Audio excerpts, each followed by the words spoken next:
Imagine if you spent your entire life training to become the world's greatest assassin. Everyone knew your name. You were considered the most dangerous person alive. But out of nowhere, you find yourself being hunted by elite spies, and suddenly, you get sent to another world. And once you arrive in this strange new land, you discover you were summoned by a certain young lady, let's say she's rather enticing, who wants to make you her husband. She assumes you're completely powerless, so she decides to let you live off her generosity. All she really needs is a husband so her dad will stop nagging her. But she's no ordinary woman. Aside from being, well, extremely well endowed, she also happens to be incredibly strong. In fact, she's one of the most respected generals in this world. So, what would you do? Would you tell her the truth that you're a highly trained killer? Or, after a lifetime of violence, bloodshed, and survival, would you just give in and enjoy the easy life as the Empress's kept man? Honestly, I'd be tempted. I'd probably go back and forth on it. But what's our guy gonna choose? At this very moment, the story shows us he's still being chased by the assassin guild he once belonged to. During a chase, there's a sudden explosion, and then we cut to the Empress performing a summoning ritual.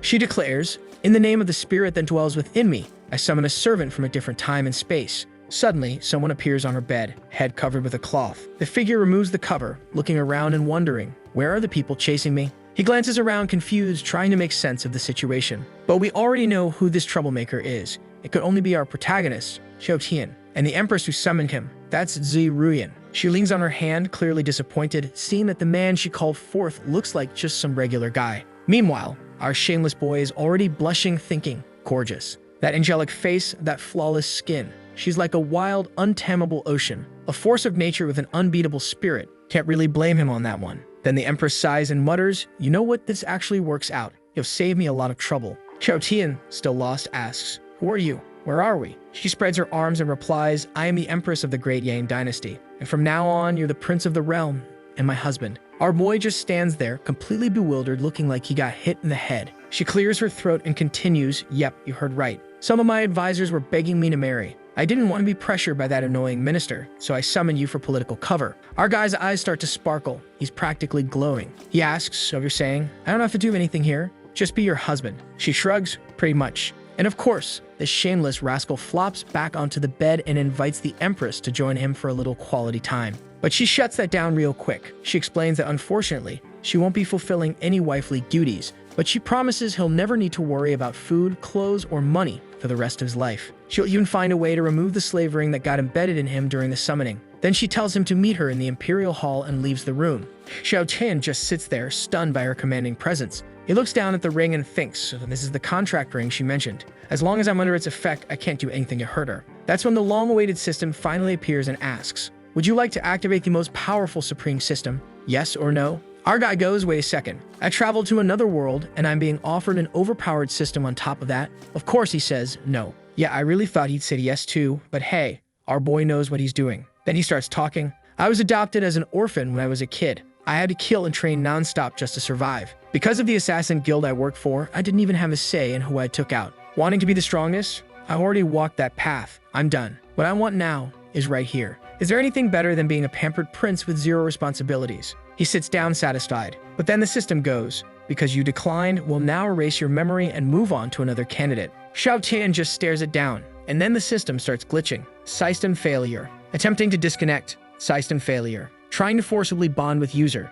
System failure. Host belongs to ultra-dimensional plane, Earth. Entering parasite mode. System failure. The system is bugging out hard, trying every trick in the book and nothing works. After 9,999 failed attempts, it gives up and pleads, "Can I at least be your assistant, please?" Our boy just stands there thinking to himself, so now this thing won't be my system anymore, it'll be my slave? Now that, I can agree to. He decides to give the system a name, Wan Cow. Immediately, the system warns him, "Dear master, please hold your breath. Otherwise, there may be unnecessary consequences." Xiao Tian's confused, but the moment he takes a breath, the nearby plants start disintegrating. The system panics, "No, don't do that. Suppress your power." That's when he realizes he's become a bit stronger. He asks the system to explain what's going on. The system replies, "On Earth, people are bound by 490,000 dimensional rules. That's why you're so overwhelmingly powerful." Our guy asks, "So how many dimensional rules does this world have?" The system answers, 3,000, which means he's 470,000 times stronger now. Naturally, Xiao Tian wants to check out his status window, and what shows up? Turns out he has the bloodline of the ancient Chinese dragon descendants. A bloodline so rare and powerful, the system doesn't even know how strong it truly is. Big Guy decides he wants to try out his power a bit, so he heads to the martial arts training hall. He spots a rack of swords and casually grabs one. "I'll test it with this," he says, but before he even finishes the sentence, the sword snaps in his hand. He mutters, "Tetch. This empress sure doesn't take good care of her weapons." The system chimes in, weapons in this world are ranked from 1 to 9. That one was ranked 6, so it was a pretty decent weapon. He grabs another more carefully this time using just his fingertip. Gives it a look and goes, "This one looks alright." As soon as he touches it, crack, shattered again. Our guy gets frustrated and chucks it aside. "Alright, message received. At the very least, I'm strong enough. Doesn't matter if the weapons are garbage. Not like I plan to kill anyone this time around anyway." He walks out of the hall. Time skips the next day. He wakes up and notices someone lying beside him. He's got very good company. Startled, he asks, "Wait, did we?" The Empress is blushing, gazing at him.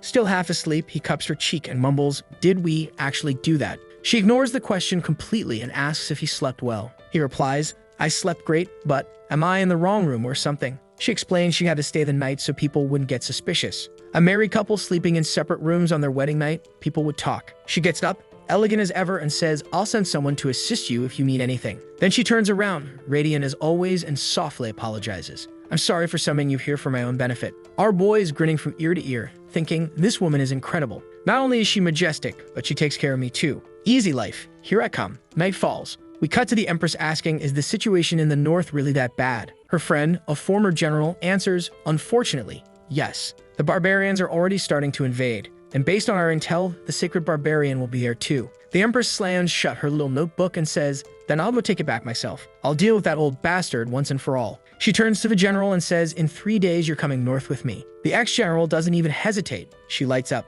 That woman loves chaos. We jump to 3 days later. The Empress is now fully armored, clearly someone who knows how to fight. Before leaving, she asks if everything's in place. The woman nods and says she assigned Lingyer to watch over him, so there's nothing to worry about. But then she turns and asks, "Why are you so concerned with that prince? He seems totally useless." The Empress replies, "Ever since he arrived, I've felt stronger somehow. Maybe he brings good luck to the Empire." And just like that, she sets off to reclaim the north. Watching her ride away is the general's daughter, Zhao Lingyer. She's the one left in charge of watching over our boy, and to say she's not thrilled about it would be an understatement. She mutters, "Why do I have to babysit this worthless prince?" Then she looks over at him. Her majesty is amazing. So why'd she marry a weirdo like that? But just then, out of nowhere, someone snatches Xiao Tian. She doesn't even notice. And what does our boy do? Keeps calmly eating his roast chicken. He's thrown down in front of a group of shady-looking guys. One of them, wearing what looks like a half mask, turns and asks, "Are you sure this is the right guy?" That loser's the Empress's husband. Lingyer, who should be helping him, is just sitting up in a tree, watching everything, convinced he's a total idiot. As soon as the kidnappers move away a bit, she jumps down, grabs his hand, and says, "Come on, let's get out of here." But right then, he disappears. Turns out our Lingyer was fooled by an illusion item. Now she's the one trapped in a spiritual cage. The guys come back and immediately recognize her as the general's daughter. Meanwhile, our protagonist, still calmly munching on his chicken like it's just another afternoon. Linger's already drawing her sword, but the scar-faced man tells her not to bother. She demands, "Who are you?" He takes off his mask, revealing a long scar, and asks, "Do you remember me?" Cut to the next scene. She's chained up in a cave, shocked. Liang, the scared guy, is alive. Our boy chimes in cheerfully, "Oh, so you all know each other? Great. In that case, I'm heading out." But Liang puts a hand on his shoulder and says, "We're not done here." Xiaotian sighs, disappointed. "All right then, guess I'll wait." Scarface thinks to himself, at least the Empress's husband has guts. Then he hands Xiao a vial and says, "You're gonna put this in the Empress's water." Xiao takes it and casually replies, "Sure, no problem." Liang eyes him suspiciously. This is going too smoothly. He warns that's a nonverbal promise item. If you drink it and break the deal, you'll die. Before he can finish his sentence, Xiao already downs it. Then turns to him and says, "Okay, can I go now? I got stuff to do. If I take too long, those Imperial guards are gonna start looking for me." Liang stares at the empty bottle, completely thrown off. What do I even do with a guy like this? He wonders. Our boy's sitting there like, "I did everything you asked. Just let me go already, man." Lingyer shouts at him, "You shameless traitor. How could the Empress pick someone like you?" Liang scolds her, "You're an idiot. The prince simply understands the situation better than you do. You and your mother are the only ones who can't see how desperate things are in the Yang dynasty." Then Shou points to Lingyer and asks, "So now that I've taken the poison, can I take her with me too?" She screams, "I don't want your help." But Liang cuts in, "Sorry, can't do that. I got some unfinished business with her I need to settle." Xiao frowns, "Yeah, that's not gonna work. I'm not leaving without her." Then he says it, plain and clear. "If I have to leave here without her, it'll be because I'm dead." Liang responds, "Fine, then you'll die of poison, right here in this cave." Our boy gives him an innocent look. "Don't be petty, man. I've been nothing but cooperative." Suddenly, One of the henchmen behind him snaps, charges forward, and goes to punch him. The guy's fist swings just near Xiao's hair, and Lingyer flinches. He's just a regular guy, she thinks. How's he gonna survive that? But when they look again, he's still sitting there, yawning. Both of them freeze, stunned. How is he this calm? With a serious expression, Xiao says, "Are you gonna move that hand or not?" The guy still has him by the hair. Xiao just mutters, "Don't touch my hair." Then, bam, he gives a lazy side punch. A huge explosion follows. Pretty sure the guy just got vaporized. The whole cave shakes.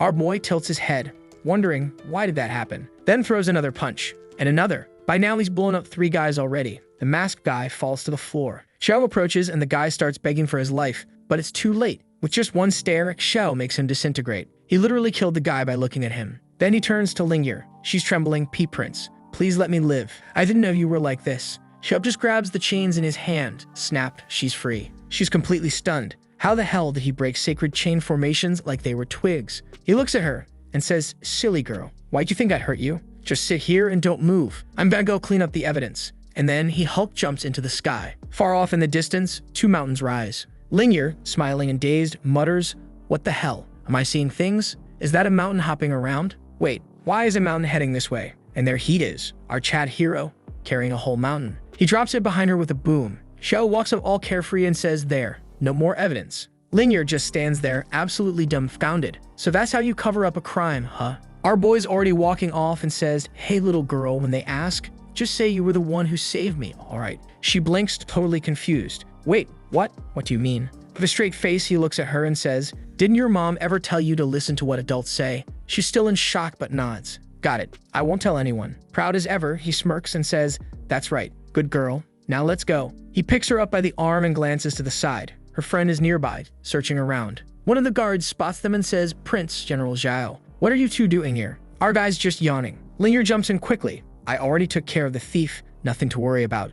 Chochian adds, "False alarm, folks. Let's go back and get some BBQ." General Liu Yan warns him, "Prince, there are bandits in these mountains. It's not safe to stay here." He shrugs and says, "If you mean those bandits, they're all dead. This little girl here took care of them. Bunch of weaklings." One of the soldiers whispers to her friend, "Oh my god, this prince is such a moron. He's calling the great general a little girl." But Xiao and Lingyer are already walking off. Blondie, Lingyer, turns back and tells the other guards to get moving. They all stand there stunned, wondering, why is the general listening to him? Cut to our protagonist roasting his little pig, happy as can be. Lingyer shows up all sweet, bringing him a little knife to carve with. She sits right beside him, just waiting for another tasty bite. The other soldiers whisper to each other, "It's over. The general's gone nuts." Xiao turns to Lingyer and asks, "Hey, do you know who those guys were that captured us?" She replies, "Their leader, the one with the scar, was Liang Shu. He was supposed to be executed a year ago." "Executed?" Xiao blinks. "For what?" "It was during my coming-of-age ceremony," she says. He raises an eyebrow. "Coming of age? Wait, how old are you?"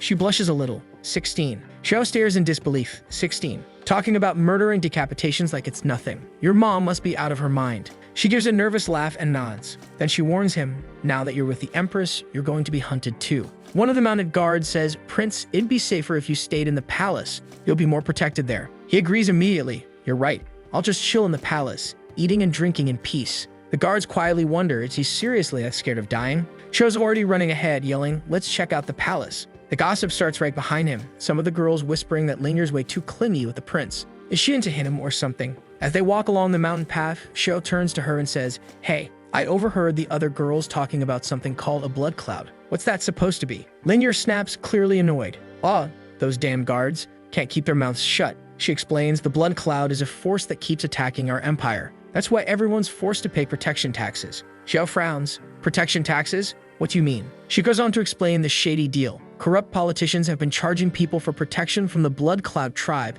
but they don't actually do anything to protect them. They just pocket the money. Sounds like a classic South American politician move to me. And now, to make things worse, there's talk of removing the Empress from power because she opposes all of it, which means he, as her useless husband, is now a walking target. Xiao clenches his fist. This whole system is rigged. Then he turns to Lingyer and asks, "If the Empress finds out I'm actually strong, is she gonna make me start working?" Lingyer answers without missing a beat, "Absolutely." Xiao thinks it over. "If these guys attack the city and come after me, I'll eventually have to show what I can do. And if I don't, everyone could get wiped out. If a war breaks out because of me, she'll probably divorce me or kick me out." He scowls. "No way. I'll take care of those Blood Cloud guys before they ruin my slacker lifestyle." Lingyer stares at him. "Wait, That's what you're worried about? They keep walking through the forest and Linear says it's impossible to find them. They've got a fortress hidden away somewhere. Our boy, full shade mode, says relax Blondie, then casually scoots her into his arms and launches himself into the sky. Poor girl's completely stunned.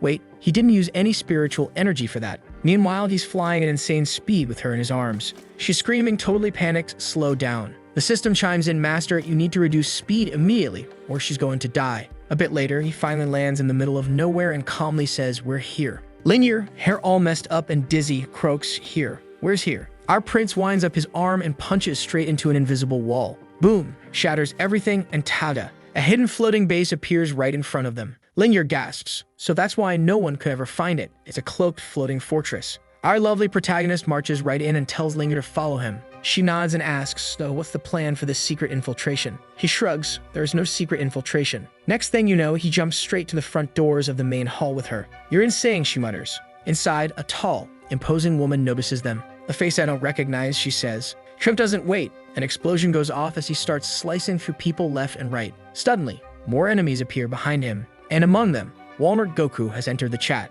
Linear recognizes him right away. He's one of the top assassins from the Blood Tower. The guy looks at Xiao Tian and sneers, so the Empress's lapdog came to see me. Whoa, even Xiao didn't see that insult coming. Ruthless. The Blood Tower goons quickly start whispering plans. The Empress is off in the north. Let's send her his head. But Xiao, no fool, instantly picks up on it. They know too much. There's definitely a spy inside the city. Free Shipping Goku says, I've been dying to see the power of this so-called weakling prince. But at that very moment, he feels it. That pressure. Xiao Tian's aura towers over them, massive, suffocating. Just one cold look and half of them drop to the floor, trembling. Goku clutches his head, desperate. P-Prince. Wait, this was all just a misunderstanding. A misunderstanding? Xiao says calmly. I just wanted to live a peaceful, lazy life. But you sent people to hunt me down. Now I have no choice but to destroy everything. He charges up the old classic punch and boom, vaporizes the whole room. Walmart Goku, gone without a trace. The remaining survivors start panicking. Wait, who was the idiot who said this prince was weak? Xiao reaches for Linger's hand and smiles. You okay, little lady? She's standing there dumbfounded. He really has no idea how powerful he is, does he? She asks, are you seriously going to destroy the entire Blood Clan? Of course I am, he says. Next stop, their main base. I want to be home by dinner. He punches through their warehouse. TLM, gold coins everywhere. Without hesitation, he dives in like a man possessed. They ruined my nap, he mutters.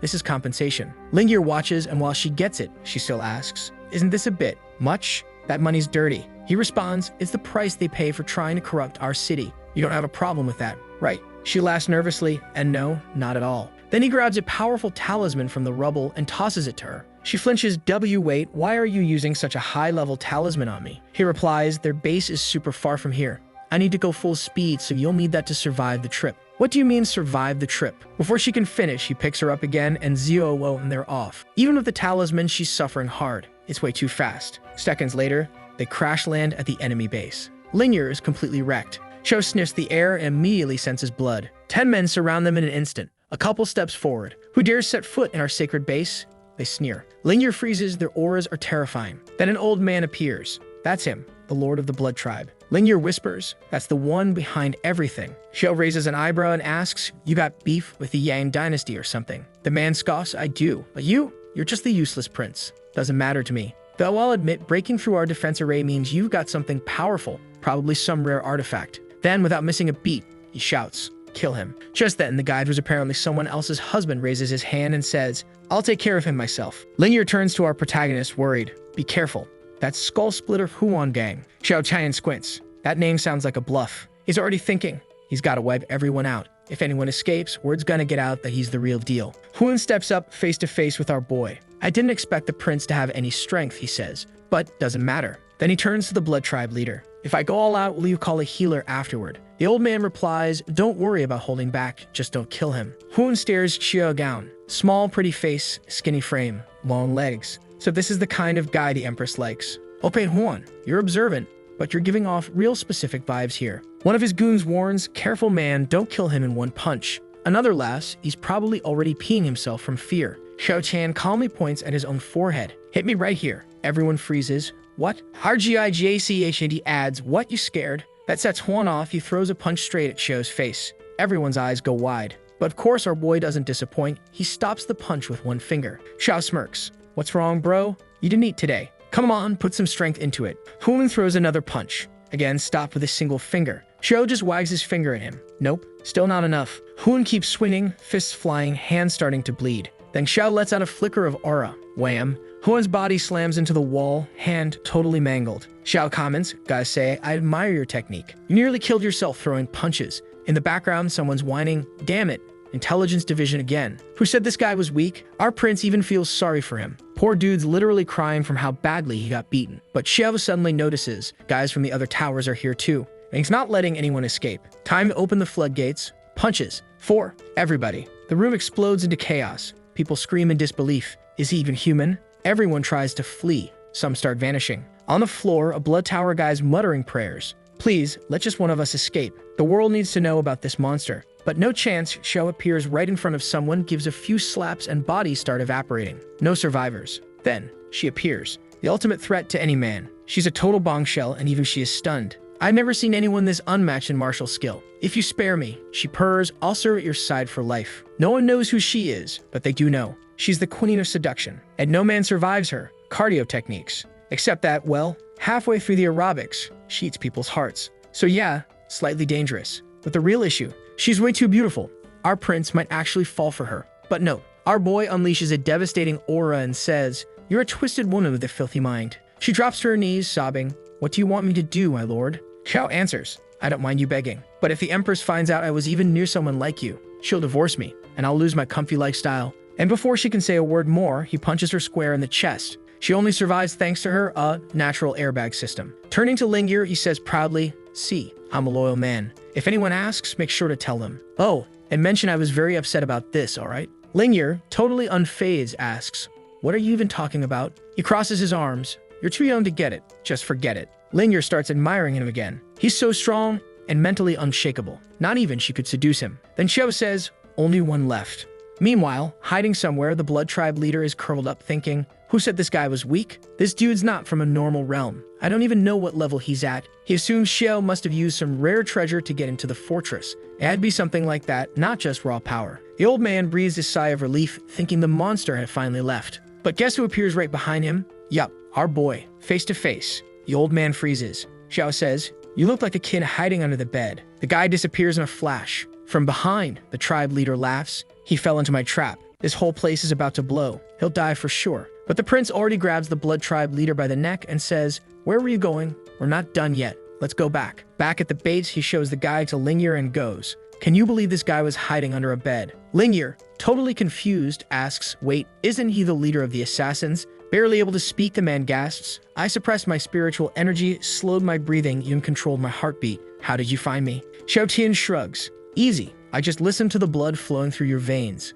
They both freeze. "You can hear that? That makes a sound?" "No way." Xiao says, "Enough. I answered your question. Now it's your turn. Why are you targeting the Empress's dynasty?" The leader starts sweating bullets. "If you promise to spare me, I'll tell you." Half a second later, the guy's already disconnected from the world of the living. Lingyur just stares. Dang, he didn't even hesitate. Poor guy. "Can I go home now?" Next scene, the assassin's base is now at the bottom of a lake. How did Xiao do it? Who knows? But let's not question it. This guy's basically an Chuck Norris. He turns to Lingyur. "Let's go. It's dinner time." She's smiling, totally curious. How is he this strong? But Xiao cuts her off. "Enough curiosity, Blondie." She nods nervously. Then he pats her on the head and says, "Kids just need to listen to adults. That's all." Blushing, Lingyur pouts. "I'm not a kid." Xiao grins. "All right, fine. You're a grown woman now. Cool. Now let's go. I'm starving." As they walk, she keeps thinking about that fight. How did he hear the guy's blood flow? Just then, the royal guards find them. Xiao clutches his chest and says dramatically, "Thank goodness you helped me find that token. If I'd lost it, the Empress would have been devastated." Lingyur side-eyes him. How does he lie so easily? Not even a blink. Meanwhile, our boy's only worried about one thing: dinner. One of the knights apologizes for not being around and leaving Lingyur stuck with this idiot prince. But Lingyur defends him, a little embarrassed. "Don't say that about the prince. Let him be who he is." The knight narrows her eyes, suspicious. Why is Lingyur defending this guy so much? She warns, "Be careful. These Blood Tribe bastards are reckless. I don't care if something happens to the prince, but I don't want you ending up like my husband." Lingyur softly replies, "Your husband was a hero. If he hadn't faced the Blood Tribe alone, he might have survived." The knight starts tearing up. "It's fine. The Blood Tribe will disappear soon." Shows off to the side, thinking, "Yes, I did something good today, huh?" Hope the guy rests in peace. The guards are all giving him weird looks. What's wrong with this prince? Is he nuts? Next morning, Linger's rushing out of the house. Her dad calls out, "Why the rush?" "I'm going to the palace to carry out my duty," she shouts back. He notices her outfit. "What are you wearing?" Blushing, she explains, "I'm going to the palace to take care of the prince. The empress asked me to." He snaps. "There are guards at the palace. You don't need to babysit that lazy bum who only thinks about pleasure." Linger fires back, "You've never even met the prince. Stop judging him." Before he can react, she's already out the door. He stands there stunned. Yesterday morning, she hated being assigned to watch over him. Now she woke up early and even got dressed up to see him. Something's not right. Cut to the palace. And look at our hero, chilling in the courtyard, surrounded by ladies pampering him. He's got snacks being fed into his mouth while he watches anime on his system. Truly, a difficult life. The knights nearby are fuming. The empress is off fighting a war in the north, and this guy's living like he's retired. Sho's just lying there thinking, retired life's the best life. But then, one knight suddenly freezes. "Major General? Whoa, she came dressed like that today." Everyone's stunned. Nobody's ever seen the general dressed like this. Our boy looks up. "Oh hey, what are you doing here, little miss?" Awkwardly, she replies, "The empress told me to look after you. I'm just doing my job." Annoyed, he waves her off. "Go away. You're ruining my vibe. I don't need protection." He's nervous she might slip up and expose that he's actually powerful. And if that happens, he'll have to start working. The knights are standing there thinking, this prince is messing around with the major now. He's out of his mind. But she steps forward and says, "I'm not leaving. I'm staying here with you." That's in direct order from the empress. I'm not disobeying it. One of the guards behind her is panicking. "Oh no, someone broke her mentally. I've got to report this to the general." This prince, I mean, he's kind of cute, sure, but what's happening here? First he wins over the empress and now the major too. Meanwhile, our boy is just chilling, totally unbothered. A while later, one of the knights comes rushing in. We just saw an island falling from the sky. The skeptical warrior, who didn't believe in our protagonist, starts to wonder, could it have been the Blood Tribe's base? Is that why no one ever found it? Linger walks over asking, "What's going on?" The woman answers, "Major General, it looks like one of the Blood Tribe's bases has collapsed." She just goes, "Oh, okay." And the girls all look at each other like, "Wait, what? That's your reaction?" "Major," argues shocked. Realizing her slip, Linger quickly fakes it. "Oh, my goodness, no way, the base fell. Who could have done such a thing?" Meanwhile, our prince is slicing into a watermelon thinking, she's so bad at lying. No one's buying that. One of the knights looks confused. "I mean, it's good news, but I still don't get it." Linger asks her, "Why aren't you happy? Isn't this vengeance for your husband?" The knight sighs, "I'm just worried. Sure, one of their bases was destroyed, but it crashed in our territory. What if the leader of their main base comes here? What if the king of assassins shows up?" Xiao and Linger are giggling in the corner. Now the knight is completely lost. Why are they laughing? This is serious. She snaps, "Major, why are you laughing? This is a life or death situation for the dynasty. Are you only thinking about the prince now?" Linger's caught off guard. What are you talking about?" She's about to explain when Xiao suddenly smacks her lightly on the back of the head. "I heard everything from back there. You're grinning while we're facing a national crisis? You better start taking this seriously." Embarrassed, Linger mumbles that she almost let his secret slip. The knight is frozen, stunned that she just saw Linger get whacked by the prince. Xiao rests a hand on her shoulder and says, "Commander Lu, the Yan dynasty is prosperous. No matter how tough things get, we'll overcome it. So don't worry too much." The knight opens her mouth to speak, but he cuts her off. "I still have to teach her a few things, so go back to your duties." He gives her a look. "You heard me. Back to work." Then walks off with Linger and Tao. The knights are standing there in disbelief. What's happening with the major? She's following orders from him. She's only known him for, 2 days? One of them mutters, "This is way worse than I thought. We need to report this to the Grand General fast." Cut to Xiao and Linger on a bridge. Here comes the lecture. He tells her she doesn't get it. He just wants to relax. So she needs to be smarter, keep her mouth shut, and stop saying dumb things. Linger, all embarrassed, says, "Sorry, I won't do it again." He responds, "Sorry doesn't fix anything. Quit acting like an idiot." She lets out a little sigh, then drops to her knees. "Please let me be your disciple. I want to be as strong as you one day." But Xiao turns his back to her, already raising a hand like he's waving goodbye. "I don't even know how I got this strong." She gasps, "What do you mean? You're insanely powerful. How can you not know how to train?" She jumps in front of him. "I'm an adult. Please, teach me. I'm not a kid." But he calmly says, "I'm not lying. There's nothing I can teach you," and walks away. The system pings. He calls for one of his ladies to feed him. Chapter end. Half a month later, our boy is just vibing up in the mountains, roasting himself a little pig and enjoying life. Just then, a young warrior comes running in to report. It's confirmed. The Blood Tribe's main base was destroyed by that mysterious man. Skull Splitter, the Seduction Queen, even the Grand Chief. All their bodies were found. The general clenches her jaw. "I spent the whole month stressed, thinking they'd attack us at any moment, but they're already gone." A little later, she's seen holding her husband's soul crystal and breaks into tears. She's smiling through the crying. Finally, someone avenged him. Lingyer turns to our protagonist and thanks him again. He shrugs. It wasn't me, probably someone else. If you want to show gratitude, how about you go cut up this meat for me? With a pouty face, she grabs the little knife and starts slicing it up like a good assistant. But our boy just throws a glance at the general in the distance, watching her cry. Scene cut. Somewhere in the middle of nowhere, a portal opens. Two shady guys step out. Boss, is this the Yan dynasty? One of them asks. Yeah, a boss nods.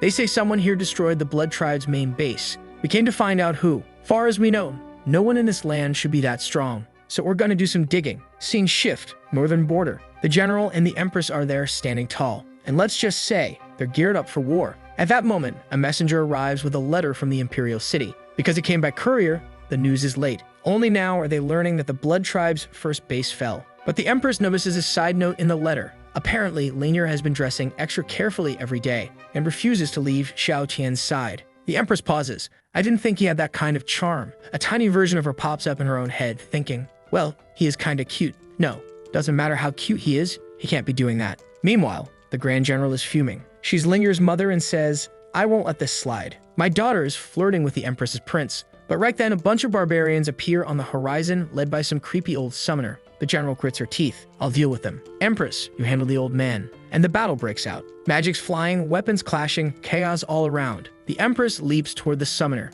So you've chosen death, she says coldly. The old man replies, sadly, I'm just here to bring more prosperity to the barbarians. She shakes her head. What a shame. You'll bring about their end. She slices at him. You never should have left your city. Without the great blessing, you're no match for me. The old man backs up, starting to realize she really is as strong as they say. But then he starts casting a bizarre spell on a skull, sealing some kind of power inside it. The Empress narrows her eyes. That power, if it's sealed, you can't use it. So what's the point? He smirks. I've already been paid by the Palace of the Black Soul. As long as I hold you here, the Swamp Elder should already be arriving in your dynasty. Too bad. The whole Yan capital will be ashes by morning. Below, the general is overwhelmed by waves of barbarians. The Empress shouts, don't come up here, just hold the wall. She starts powering up Dragon Ball style, trying to break free from the seal. The summoner chuckles, truly worthy of your title, Empress. Even now, you don't give in to fear. But it won't matter. Your city is doomed. Scene shift. Back to our boy, happily strolling through the forest, belly full. But of course, he's already thinking about more food.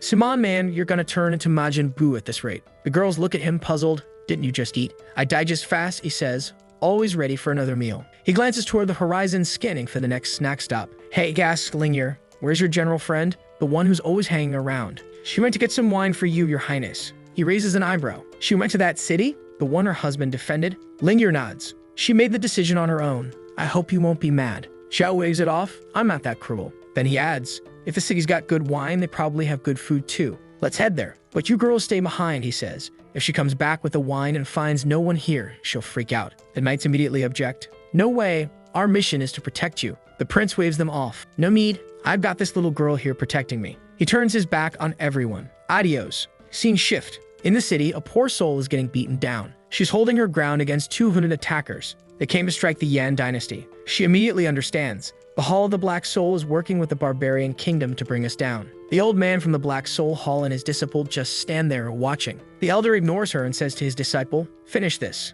We need to begin the blood sacrifice collection in the city. The disciple licks his lips. Relax, master. I'll end her in one strike. He draws his sword. I'll give her a quick, painless death. He's already aiming for her neck. But in the last second, she manages to block. They're both thrown back. The guy charges again, stomps on her shoulder. Say goodbye. The sword comes down. This is it. The warrior thinks of her husband. I will never betray the empire. And then, snap. The guy was flying like a rag doll. What just happened? She's standing there, eyes closed, wondering why the final blow never came. And then she hears, what do you think you're doing to my guard? She opens her eyes, totally confused. Prince, what are you doing here? Ignoring her, Joe turns to Lingyer. Take this freak out. Without hesitation, she lunges in, vertical slash. The warrior just stares. For a second, I thought the prince saved me. But of course, it was the general. Sho grins. Where'd you go and get some wine? Why are you out here dying, woman? He grabs her chin gently and pulls out some pills from the system. Rewards from wiping out that previous organization. Eat this. She's stunned. Maybe this prince isn't so bad after all.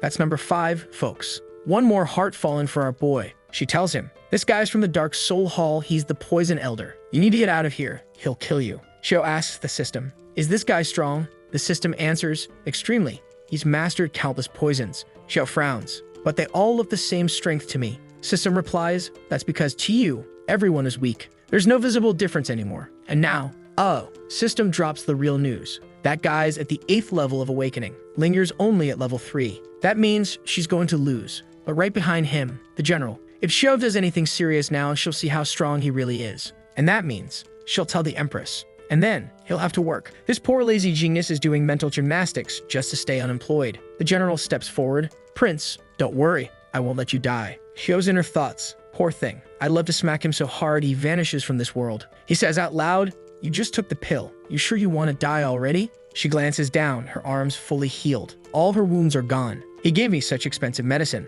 She picks up a fallen sword. I'll help. Even if we just buy time, the Empress might get here and avenge us all. But then, Linger's aura spikes. She awakens sword intent. Xiao turns to the general. That good? She nods, stunned. With sword intent, she can't lose. The disciple is furious. How did she awaken sword intent already? He rushes her, slashing wildly. But she dodges easily. Your sword technique is trash. This is my chance. Slash. Right through the chest. The guy drops to the ground. Linger snarls, how does trash like you have the guts to pick a fight? Pay for it with your life. She raises her blade, but suddenly a purple magic circle lights up, blocking the attack. A dark mist erupts, poison gas. 2 massive snakes burst out of it. Linger stumbles back, dropping her sword. She's already being poisoned. Good thing she managed to escape in time. The old man chuckles. You're quite bold, dropping your sword instead of taking the chance to run. Too bad you're stuck here, protecting this useless prince. The guy only made it in life because of his pretty face. Linger is already smiling to herself. Poor fools, they have no idea how terrifying the prince actually is. But wait, does the prince want to fight? Pulling off an Oscar-worthy performance, Xiao Tian steps forward and says, hold on, old man.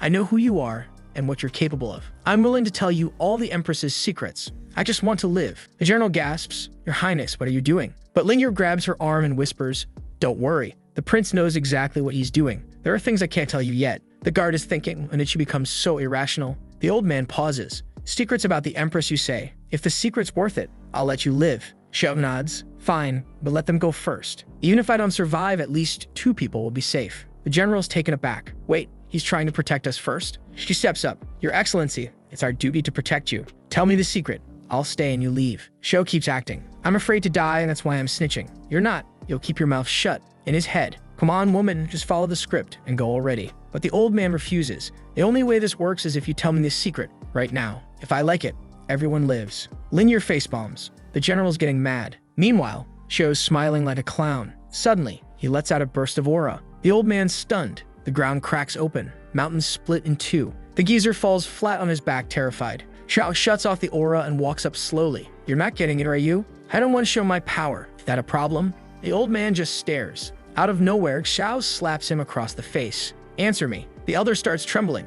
Sorry, Lord. Xiao snaps. I'm in my 20s. I'm not a lord. Smack. Another slap. Okay, now I feel bad. Poor grandpa's getting bullied. The old man lowers his head. I apologize, my lord. Xiao cups his ear. Didn't hear that. Louder. The guy screams, my lord. Smack, smack.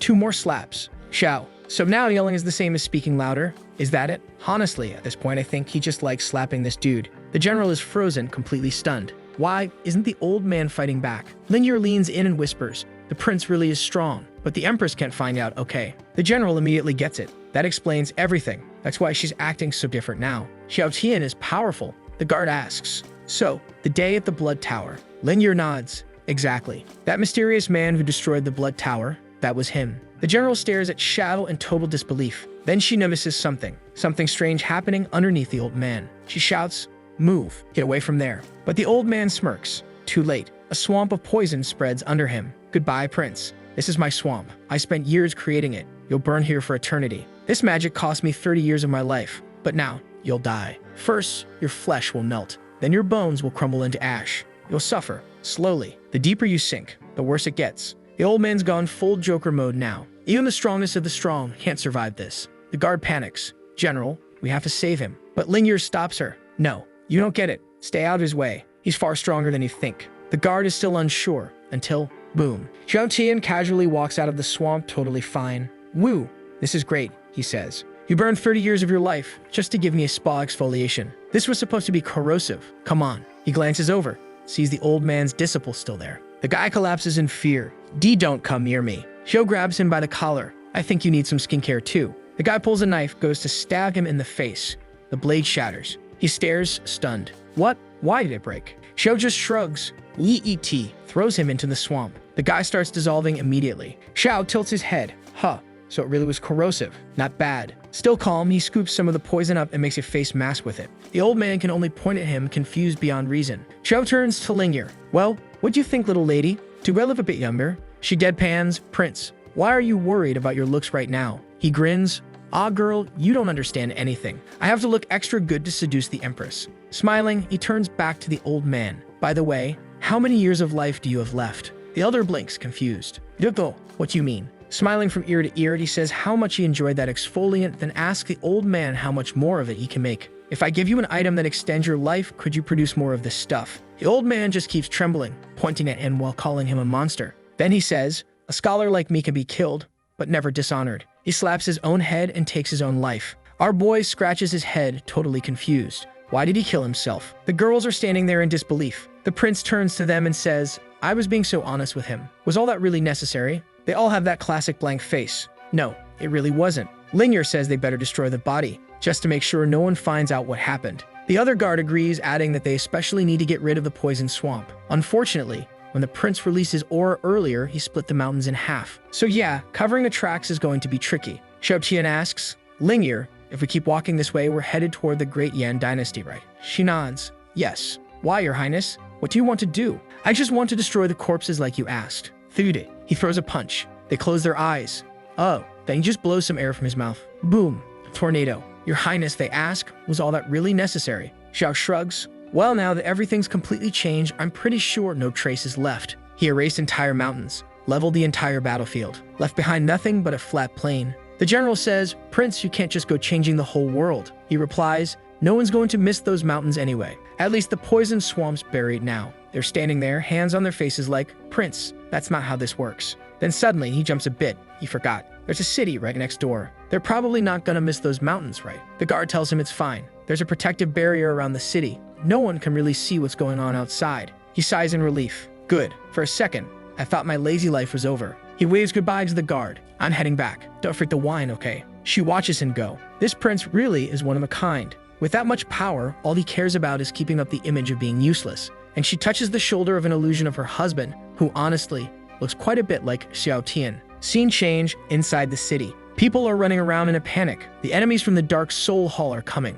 But then they stop and look around. Wait, where are the mountains? Weren't there mountains here? The guard arrives. Mayor, everything's fine now. You can go back. The mayor walks away, scratching his head. Huh, I swear there were mountains right there. On the way home, Lingyer won't stop talking about everything the prince has done. She even mentions that he was able to hear blood flowing through a man's body. The general raises an eyebrow. Wait, if he has hearing like that, you think he didn't hear us talking behind his back? Xiao Tian chimes in. Of course I heard you. Always saying I seduced her majesty with my manly charms, and that even though I already had a whole bucket, I still wanted a scoop from the pot, clearly implying I have the Empress, but I'm after Lingyer too. Lingyer drops to her knees. I'm sorry, it'll never happen again. He laughs. It's fine. I don't really care about that stuff. Then Lingyer blinks. Wait, my own guard was gossiping about me in my own house. The guard freezes. Oh no, she just remembered she sent that message. Scene shift. Lingyer's house. Our boy's there. All right, go home now. She pouts. I don't want to. I want to have dinner with you. Xiao groans. No, enough. You've been eating dinner at the palace every day. Your dad yells at me every night, and I'm done with that. The guard mutters, honestly, the prince's hearing is something else. Lingyer walks up all sweet. Come on, your excellency. Let me hang out at the palace, please.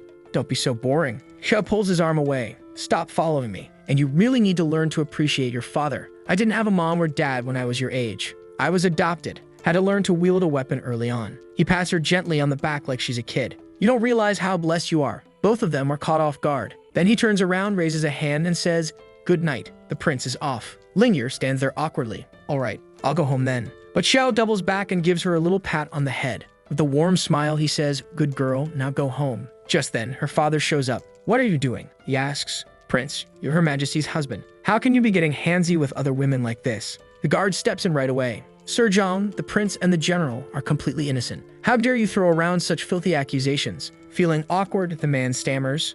No, that's not what I mean. Another woman chimes in. Sir Zhang, you're married to the Grand General. You hold a high position. You shouldn't be accusing the prince like that. All right, he's married to that muscle-bound warrior woman fighting alongside the Empress up north. The man's completely crushed now. He's starting to think the guard's probably fallen under Xiao Tian's charm too. The general speaks up. I think you're misunderstanding the situation. All I'm saying is it's not right to judge the prince that way. Lingyer adds, for your information, the prince was actually convincing me to stay home and spend more time with you. He's all hunched over trying to explain. No, sweetie, that's not what I meant. Our boy waves him off. Well, this is a family matter, isn't it, Mr. Zhang? I'll leave you to it. Oof. And Lingyer and the guard both leave with him. Poor Mr. Zhang's just left standing there. What in the world is going on? The issue with the southern refugees still isn't resolved, and now his daughter's acting like this. But before he can blink, all three of them are back staring him down. Next thing you know, he's putting together a feast for our guy. Lingyer explains, my dad's always been like this. He was never a great martial artist, so he used this kind of sneaky charm to win over my mom. He's the best cook in the entire kingdom. The old man flicks her on the head. How dare you talk about your father like that? He glances at Xiao Tian and thinks, why is my daughter so nervous around this prince? You know what? I'm better off not asking. He raises a glass. This wine is in honor of your highness. Please accept my apology for the things I said earlier. My Linger's a handful and lately she's been bothering you quite a bit. Xiao Tian brushes it off. It's fine. Let's eat. He gives the old man a thumbs up. Your food really is incredible. Now that's the life. He just keeps on eating. Mr. Zhang is sitting there thinking. No one would ever guess this skinny prince had such an appetite. Xiao Tian suddenly looks at him and the man quickly tries to act normal. Prince, if there's something on your mind, don't hold back. Please speak freely. Our guy says, well, Mr. Zhang, I do have one request. Go ahead, your highness. Would it be alright if I came over more often to eat and drink here? Your cooking is just too good. Zhang's thinking, this brat, I only cooked this to apologize and now he wants me, a government minister, to become his personal chef. No way. Then Xiao Tian slams his hand on the table and tosses out a ring. Inside, 1 million spirit stones. To help with the refugee crisis in the south. Mr. Zhang's entire attitude flips. Prince, what would you like to eat tomorrow? Just tell me. I'll take the ingredients right away. Boom. He points at his daughter. You're buying me a chef's uniform tomorrow. Got it? The women are standing there baffled. What just happened? Zhang is thinking, my biggest problem was the refugee issue. With this kind of money, I can solve that immediately. Sure, I'll become a chef. Why not? He picks up the spirit stones, turning them over in his hands. Are you sure it's safe to use these? He's starting to suspect Xiao Tian stole them from the Empress. The prince replies, relax. That was payment from someone who insulted me. Zhang raises an eyebrow. Someone insulted you and had this much money? Xiao just shrugs. It's all in the past. Then he leans in and whispers, just don't let Her Majesty find out about this, all right? Zhang nods. Understood. I'll keep this secret, no problem. Woo, what a relief. You have any idea how hard it was to get that money? Now the old man's thinking Xiao Tian was tortured and ransomed or something. Great prince, you suffered so much for this empire. I'm truly grateful for your dedication. Xiao replies, if you really want to thank me, cook more delicious meals. Of course. Anyway, the prince says, now that that's settled, I want to know what you plan to do with the funds. Zhang says he's going to buy food and build housing for the homeless refugees. But the prince cuts in, that's not worth it. You'll spend a ton and it won't last. Why don't you use the money to create jobs? Zhang is confused. What exactly do you mean? Xiao explains, these refugee gangs have everything except one thing, structure. So hire them, give them real work. Put all those gang members to work repairing bridges, fixing roads, restoring farms, and while they're at it, they feed themselves. You solve two problems with one solution. Why not do that? Plus, it'll split up the gangs and weaken their influence. Zhang sits back impressed. That's actually a brilliant idea, Prince. Whatever you feel like eating, just let me know, Zhang says. I'll go ahead and get this plan moving. Our boy leans back, satisfied. Now that's what I like to hear. 3 days later, back on the barbarian front, the Empress is still deep in cultivation. But the barbarian elder notices she's about to break through to the next level and instantly decides to run. But it's too late. She opens her eyes mid-breakthrough. A burst of energy erupts around her. She's full on Dragon Ball Z now. If you can run faster than my blade, then go ahead and try, she says. And boom, she sends a massive slash through the battlefield. Heads are flying. The old man senses something coming. He turns. Too slow. Her sword cuts through the air, slams him into a rock, completely wrecked. Now he realizes, now that she's ascended, there's no way out of this. She returns to the wall and tells the general, we need to head back urgently. There's someone attacking our city. Grabs her by the arm and off they go. The general says they don't need to rush so much. The city's protected by a barrier after all. But the Empress shakes her head. That poison elder is extremely dangerous. If I hadn't broken through today, I wouldn't stand a chance. All we can hope for is that our people didn't suffer too badly. On the way back, the Empress glances around. General, wasn't there supposed to be 2 mountains here? Or am I mistaken? The general looks confused. Actually, there used to be 3. Where did they go? Looking around, the Empress notices that the terrain is completely flat. Whoever did this leveled everything with a single attack, she says. The general's stunned with 1 strike. Your Majesty, you're at the 9th level. Can you compare yourself to someone capable of this? The Empress answers calmly, you might have the wrong impression of me. I don't even know how strong the person who did this is, let alone what it'd be like to fight them. As they arrive at the city, the Empress walks in gracefully, veil and all, looking stunning. She says she's not too concerned about Linger spending time with the prince. As long as she's protecting him, that's enough. But then she spots Xiao Tian getting doted on by the 2 girls. Linger's offering him some buns. The guard's holding up a cup of wine to his lips. Right away, Xiao Tian senses a deadly aura behind him. He turns his head, and there she is, his wife. The general points at Linger. Looks like I didn't beat you enough last time. Are you asking for another spanking? Linger panics. Crap, Mom got back way too soon. What do I do? That's when the guard blurts out, wait, I sent her a message about you and the prince. Our boy's already shouting, are you trying to get me killed? General Song's glaring like she's about to drop-kick her daughter. Linger instantly hides behind the prince. Please, just cover for me a little. With Her Majesty here, she won't dare hit you. But General Song steps right up to him, blocking out the sun like a wall of muscle. Xiao's thinking, it's like a mountain just materialized in front of me. She says, step aside, I need to have a chat with my daughter. He stares up at this 2-meter-tall beast of a woman, her veins bulging like King Kong's arms. General Song, he says calmly, publicly beating your daughter might have long-term effects on her development. She's glaring with a terrifying expression. Prince, I'm being nice to you only because of the Empress. Move. Linger throws herself to the ground. Please hit me, not the prince. The guard jumps in. Yeah, please don't hit him. The general is stunned. What the hell is wrong with you two? I would never lay a hand on the Empress's man. Suddenly, people from the city start showing up, asking what's going on. Xiao Qian tries to calm them. Don't worry, everything's fine. One guy says, Prince, don't forget the banquet later. Got it. See you all there. The general is sweating now. Why do all the townspeople seem to like this guy so much? Our boy turns and looks at the Empress thinking, Dan, my wife really is the most beautiful, graceful, and sexy woman alive. She glances his way and catches him drooling. This prince is too much. Curious, she asks. Prince, what exactly did you do to get the city folks to treat you so well? He looks away embarrassed, unsure what to say. Scene shifts. They're walking through town. Well, he says, I just threw some money around to build a few roads. Nothing major. The Empress raises an eyebrow. And where did you get that money? Last I checked, you aren't exactly wealthy. He grins. Marrying you has its perks, doesn't it? As the prince, people are generous. I've been accepting a few gifts here and there, no big deal. She looks confused but doesn't question it too hard.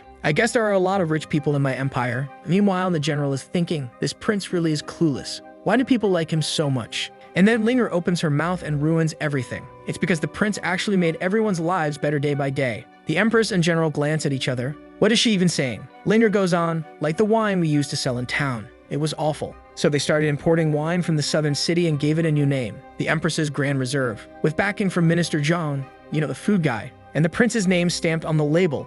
Everyone wanted a bottle. Now it's the most popular drink in town. Our boy walks up to the Empress and apologizes for using her name without permission. But since nobody believes in his strength, he had to rely on her reputation. The other two ladies are just standing there with those classic sure right faces, thinking, of course, Prince, you're totally weak. Aha. But the Empress turns to him and says, you're my man, my prince. No one in this entire country has the right to call you useless. If I ever hear anyone speak badly of you, I'll cut them down myself. Our boy's got this mischievous little grin now. He's loving it. He thanks her, saying, you really are the best wife in the world. She tells him he's way too easy to fool, and she doesn't like that kind of smooth talk. But under the veil, she's clearly smiling. The general chimes in, Prince, Her Majesty has been strong ever since she was a child. She has a powerful heart. Those little flirty tricks that work on other girls won't work on her, you understand. But our boy, having seen that secret smile, is thinking, maybe my Empress really is proud and closed off on the outside. But deep down, I know she enjoyed that. He turns to Linger. Your mom doesn't get it at all. Then the general says to the Empress, come on, let's go eat. My husband should have made something for us by now. The Empress lights up. I can't wait. He always makes the best food for me. They head home. Our boy notices the Empress seems stronger than before. He asks the system, what's her current strength level? The system responds, she's already reached the 9th realm. He thinks. So she left to deal with the northern threat, leveled up, and made it back before dinner? My wife is seriously the best. At the door, the aroma is amazing. The general brags, my husband always knows when I'm on my way home. I'm sure he made this meal with lots of love for me. Linger is sweating bullets. Let's just hope she never finds out it's all for the prince. Inside, Zhang hears someone at the door, and without even turning around says, Brother Zhao, you're lucky today. I cooked all your favorite dishes. And of course, I stocked up on the Empress's wine. We're getting drunk tonight. The general's standing at the door thinking, hold up, why is he saying it's for the prince and not for me? That's when he finally turns around and sees his wife and the Empress. Oh, my dear wife, your majesty, welcome. The Empress smiles, just like old times. You always made meals for us. John's all giddy like a kid. Wait right here, I'll get more bowls. We're all eating together. The two women just stare at the prince like, what happened these past few days? Our boy, meanwhile, is panicking. If the Empress finds out I gave him those ideas, she might ask me to help govern the city. No way, that's not happening. Later, everyone's eating. The general says, my husband really went all out today. The Empress picks up her cup. This is that wine I heard about, isn't it? Zhang nods. Yes, your majesty, the one we created here. She takes a sip. This is wonderful. So the success wasn't just from using my name. The wine itself is excellent. And of course, here comes Zhang, spilling everything our boy didn't want him to say. Yes, your majesty. The prince didn't just help with the wine. He invested in infrastructure, built new roads and bridges, helped create jobs, and gave Qingyang a complete makeover. He even took the initiative to pay extra taxes just to set a good example for the other merchants. Our boy has his hand over his face, begging for someone to just knock Zhang out cold. If this keeps going, I'm gonna lose my comfy, lazy life. Zhang glances at him and says, I haven't even started the real praise yet. Your majesty, it's honestly hard to explain how exceptional your husband is. Our boy snaps. Would you shut up already? But Zhang keeps going. And as for the refugee crisis in the south, the prince gave us key suggestions and even donated his own money. He's sweating now, not knowing where to look, while the Empress has this tiny, proud little smile on her face. Poor Zhang. If our boy could unplug him from the server right now, he would. Meanwhile, Zhang's winking at the prince like he's helping. Our boy's got his face buried in his hands, practically crying. He's even gone pale from secondhand embarrassment. And then the Empress says, if you're this capable, why do you keep calling yourself useless? He thinks of himself because I just want to be lazy, and immediately imagines the Empress whipping him and ordering him to get to work. Then he gives a look that says he's happy on the outside of it, thinking, you damn show-off. You should be ashamed of ruining my plans. The Empress says, I didn't expect you to know how to make wine. The protagonist replies, well, I know a little. When it comes to eating, drinking, and enjoying life, I'm pretty much the best around. The Empress teases, not many people get compliments from Mr. Zhang. Why do you look so nervous? You're scared I'll assign you an official post and make you work hard, huh? He freezes, thinking she figured out his entire plan in 10 seconds flat. But then she says, don't worry. I promised you'd live a peaceful and prosperous life without lifting a finger, and I intend to keep that promise. After all, I summoned you here without permission. It's the least I can do. Our boy thinks, this woman, she really knows how to get under my skin. She goes on, and if anyone dares call you useless again, I'll have no problem turning into a tyrant and cutting them down. Now he's daydreaming about sitting on her lap, thanking her for being so caring and indulgent. She asks him, and about that old poison master who showed up. I heard you were the one standing at the city gates. I want all the details. Sometime after telling the whole story, the general suddenly stands up. What? With one punch? Who is this man that's strong? The guard backs him up. The man left behind the name Yan. He's also the one who wiped out the entire blood tribe. The Empress, stunned, asks, is that true? The guard confirms, of course, your majesty. You know how much I hated those bastards. I'd never lie about something like this. The Empress says she'd love to meet the man and thank him personally. He just solved one of the Empire's biggest problems. Mr. Zhang adds, the Temple of the Dark Soul and the Blood Cloud Society have been harassing the Empire for a long time. It's a blessing that someone like him exists now. The two women raise their glasses in celebration. Finally, someone strong enough to put an end to all that chaos. Mr. Zhang shifts the topic and asks, your majesty, will you be attending court? She says yes, it's part of my role as Empress. He advises her, then you should probably protect the prince while you're there. Now that the Northern campaign is over, you can't put it off anymore. According to the laws of the Yan dynasty, the prince must appear before all the ministers in court. Our boy is completely lost. Nobody ever told me about this. The chef explains, it's the rule, your highness. Once the Empress marries, the prince must meet with the officials alongside her. Kotian looks at the Empress, unsure. Is that going to cause a problem? Zhang nudges her. Your majesty, why don't you tell him? She sighs. I owe you an explanation. Marrying you wasn't just about having a human shield. I hope what I'm about to say doesn't upset you. Our protagonist responds, come on, someone like me is always ready for the worst. She explains the issue. The prime minister, who helped her seize the throne, has a son, and he's been pressing her to marry him for years. As Empress, she's expected to produce heirs for the nation. So the prime minister's been pushing for a political marriage. But instead of giving in, she spent years delaying until she learned the summoning technique. And that's when she brought him into this world. The protagonist goes quiet. He clearly doesn't like the thought of the Empress being forced to marry someone else. She assumes he's scared. I'm a little afraid of the prime minister too, she admits. But as long as we follow protocol, things should be fine.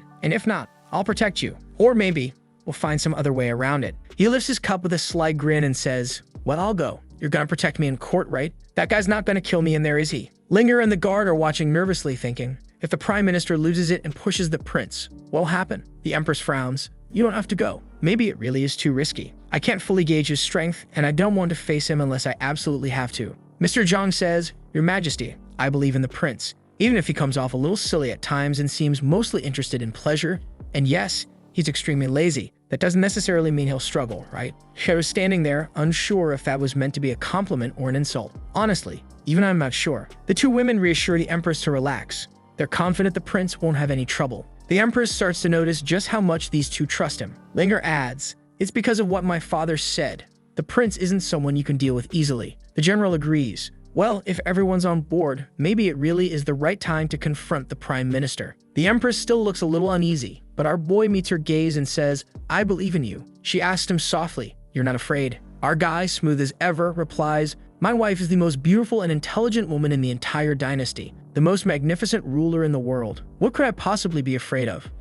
She stands up quietly, no sass this time. And I think I just figured out where those mountains the prince yeeted into oblivion ended up. She excuses herself. Well, if you insist, I won't say anything else. She heads off to finish some paperwork and then back to the palace. Our boy's just sitting there thinking, flirting with her is the best. Cut to the next scene, he's walking home as usual with the two crazy girls tagging along. But he notices they're being followed. The guy's so clumsy, it's almost cute. Could he be one of the Prime Minister's spies? Without hesitation, the proto reaches for his wrist and takes off his contract ring. The girls freeze. Wait, that's the super powerful contract ring used to control people summoned from other worlds, right? It has all those rules and bindings. Linger, clearly panicking. Your Excellency, what are you doing? He replies, I've been wearing it on the same wrist for too long. Starts to ache. So I switch sides from time to time. She's stunned, but that's not what she was asking. The guard steps in. I think what she means is, how can you just remove it? Our charming idiot grins. Oh, that. It's simple. Just take it off one hand and slip it onto the other. He does it like it's nothing. The two girls just give up trying to understand him. All the while, he's still keeping an eye on the person tailing them. A little later, Linger asks, Your Majesty, are you going to kill the Prime Minister? He stops. What? Are you insane? Why would I do that? She says, It's obvious he's going to try and humiliate you in court. If he attacks, I'll have no choice but to expose your power. Then she gets a bright idea. You're strong, right? Why don't you just raid the Prime Minister's mansion tonight? Slap. He smacks her on the head. She immediately complains, Please be gentle. Don't blow up my skull. He shakes his head. That's impossible. You've got a hard head. You think just because someone's targeting me, I'm going to kill him. That's not how I am. Linger pouts. He says he's not violent, but he just nearly crushed my skull. The guard silently observes. This general used to be so proud and untouchable. Now she's like a shy little girl talking to him. Back at home, our protagonist flops into his chair, asks the system to put on a movie, and tells the girls to practice for an hour before heading out. He increases the pressure around them. They just have to follow the method he taught, and well, let's just say, it's the most unique training method I've ever seen. After an hour, they leave. He does a bit of cultivation on his own, until he hears noise outside. When he looks out, the Empress arrives with a small army of maids that look like she literally copy-pasted them in Microsoft Paint. And she's got that royal tone. Prince, why are you just sitting there all spaced out? Come with me to the palace. And she even said to him, Prince, what are you doing just standing there? Come to bed with me, and this time you're not allowed to run away. When she enters the room, she notices a few drops of sweat on the floor. She looks him in the eye and says, A lot of people think you're only good at having fun, but they don't realize how hard you've been working. How have you been training lately? Completely straight-faced, he replies that he hasn't really been practicing. He just moves around a little now and then to keep his muscles active. She, being all sweet and gentle, tells him to take as much time as he needs. There's no rush. She's here for him. Look at our boy, all shy and flustered, thinking to himself, My wife is way too amazing. Why are all her seductive traits maxed out like that? The Empress lies down on the bed with a little book in her hand. She looks over and asks, What are you doing just standing there? Aren't you going to come keep me company? He immediately takes off his coat and crashes onto the bed like a rock. She thinks it's kind of funny the way he acts. The candles are blown out and night falls. The Empress tells him there's no need to be so scared, she's only here to clear up people's doubts. But he's over there thinking she's going to devour him. And hey, calm down people. I mean devour as in eat, not what you're thinking. Or is it? The main character says it's only the second time he's ever been in bed with a woman, so of course he's nervous. After all, this whole life has been about learning how to kill. Not exactly the best preparation for this kind of situation. That's when she suddenly turns to him a bit irritated and asks, second time, who was the first? Our boy replies, Your Majesty, it was you before you left for the north when you summoned me. The Empress pauses, realizing it's true. Ah, so my first and second were both with you too. Then she asks, I just want to know, why do you want to go to court and meet the ministers? If you don't want to, you don't need to force yourself. Our guy answers that's because of loneliness. She seems confused. Sagi explains, before you summoned me, I was always alone. I don't really know how to explain it, but I've always felt isolated. He thinks back on Earth. He was incredibly talented and strong. No one ever wanted to join his group because he could complete every mission on his own. And now he's in a new world even more powerful than before. But this place is 10 times lonelier. She sits there, deep in thought, wondering why he's saying he's lonely if she's there with him. He turns to her and says, even if it's hard to describe, we became husband and wife. Maybe not in the usual sense, but I feel like I have a family now, and that family is you. Damn, our boy knows how to speak. He's basically the playmaker of this story, the Messi of emotional confessions. That way he feels like at least they're no longer alone. It's the only way he can really support her. With her eyes shining, she says they need to get to know each other all over again. She tells him her name is Zhu Ruyan. He replies that his name is Xiao Tian. The next chapter kicks off with everything up north settled, and now the prince has to meet the ministers. But back in the city, everyone knows the prime minister had plans to marry his own son off to the empress, which means the prince is going to run into trouble. And then we see the shameless one himself, Liu Hacheng. His son Liu Zami, standing beside the throne, grits his teeth and says, "That was supposed to be my seat." And just like that, the couple enters the room. The protagonist arrives and sees that his seat is shaped like a phoenix. And apparently he sees that as kind of humiliating, since the phoenix is a symbol traditionally associated with women. The empress notices he's standing still and asks what's wrong. He says it's nothing, but she can tell something's bothering him. So she says the prince is a man and shouldn't be sitting in a phoenix chair. She orders it to be changed. The attendants immediately bring in a new chair and she gives him a little wink. Our guy realizes she's doing this to show the ministers that she values him.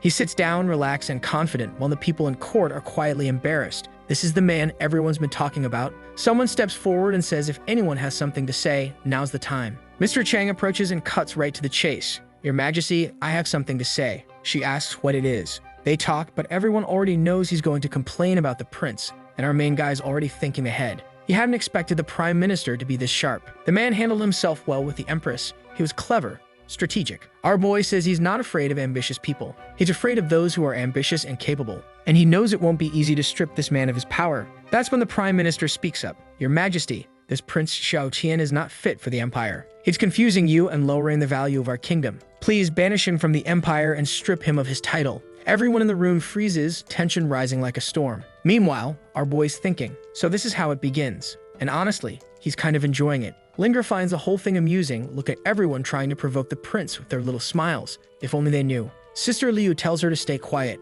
The worst outcome would be if the prince got angry, slapped the minister, and killed him on the spot. If he wants to fool around, let him have his fun. Then the empress speaks. Prime Minister, Xiao Tian is my husband. If you say one more word, your head will be the next to roll. And with that, she releases a fearsome aura that shocks the entire court. Everyone now realizes she's already stepped into the men's realm. Truly an unmatched power. And yet the Prime Minister doesn't seem fazed in the slightest. He smiles and congratulates her. Everyone by his side bows. The Empress realizes that even after revealing the full extent of her ninth realm power, the Prime Minister remained completely unshaken, which can only mean he's more powerful than she thought. The Prime Minister then speaks. As great a cultivator as Her Majesty may be, her husband has absolutely no talent to lead this world. He's constantly seen indulging in disgraceful behavior, using others for his own profit. Everyone knows he used Her Sacred Majesty's name to brand a bottle of wine. That alone proves he's a man of no virtue and should be expelled from the empire. He continues. On top of that, he spends his entire day with Minister Zhang's daughter and his personal guard, Miss Liu.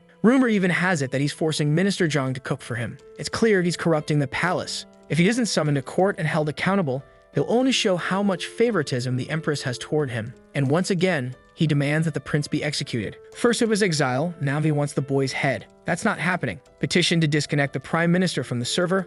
I'd fully support it. The muscular general is furious, wondering why her daughter's friendship with the prince is even being brought up. Minister Zhang steps in and declares the Prime Minister is wrong. Xiao Tian built bridges and roads. He's helped the people and even spent his own money to aid refugees. Even his daughter, who used to be rebellious, has changed for the better since spending time with the prince. So he asks the Prime Minister, how are these actions corrupting the dynasty? Meanwhile, the prince is sitting there grinning, nodding in full agreement with everything Zhang just said. But then the Prime Minister speaks up again. Where's the proof? Zhang asks what kind of evidence he's looking for. The Prime Minister says, how could Xiao Tian have possibly done all that himself? I have every reason to believe you were the one behind it all and are just trying to prop him up. Now the people in the court are beginning to murmur, wondering why so much is being done to protect a prince they see as useless. Unfortunately, Minister Zhang realizes that the protagonist only ever gave verbal instructions. There's no solid proof. And so the Prime Minister says, as we can see, there's no evidence that any of this was actually done by him. But our clever boy speaks up.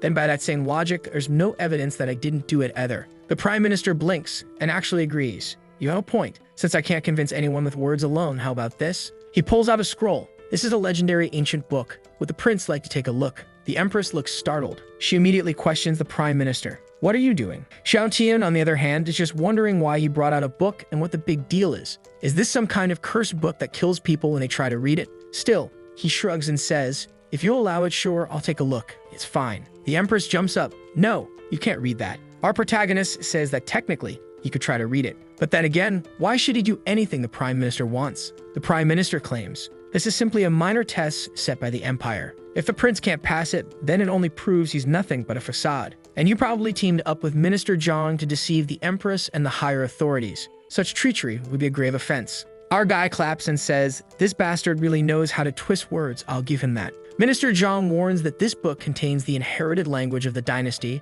written in an unknown script. If you try to read it and fail to decipher it, you die instantly. The protagonist replies, so that's what this is, huh? Minister, this test is completely unreasonable. It makes no sense at all. The Prime Minister waves the book in the air and asks, are you afraid, Prince? Xiao Tian steps forward and says, if I read the book, then sure, I prove unworthy of the Empress. But I'm already with her, and if I fail to read it, I die. Sounds like a pretty unfair deal to me, wouldn't you agree? That's when the Prime Minister's son jumps in, furious. Xiao Tian, stop speaking like that to my father. But before he can say more, the prince slaps him across the face and says, it's rude to interrupt when grown-ups are talking. Then he looks at the Prime Minister and asks, tell me, what kind of upbringing did you give your son? The Prime Minister glares at him, then kneels before the Empress. I apologize for my son's behavior in the presence of the royal court. She responds, it's fine. You'll pay for it with 6 months' salary. His son even thanks him. The protagonist is surprised. He didn't expect this side character to be so calm. Usually, these guys are all over the place. The minister starts talking about a secret jade garden full of treasures.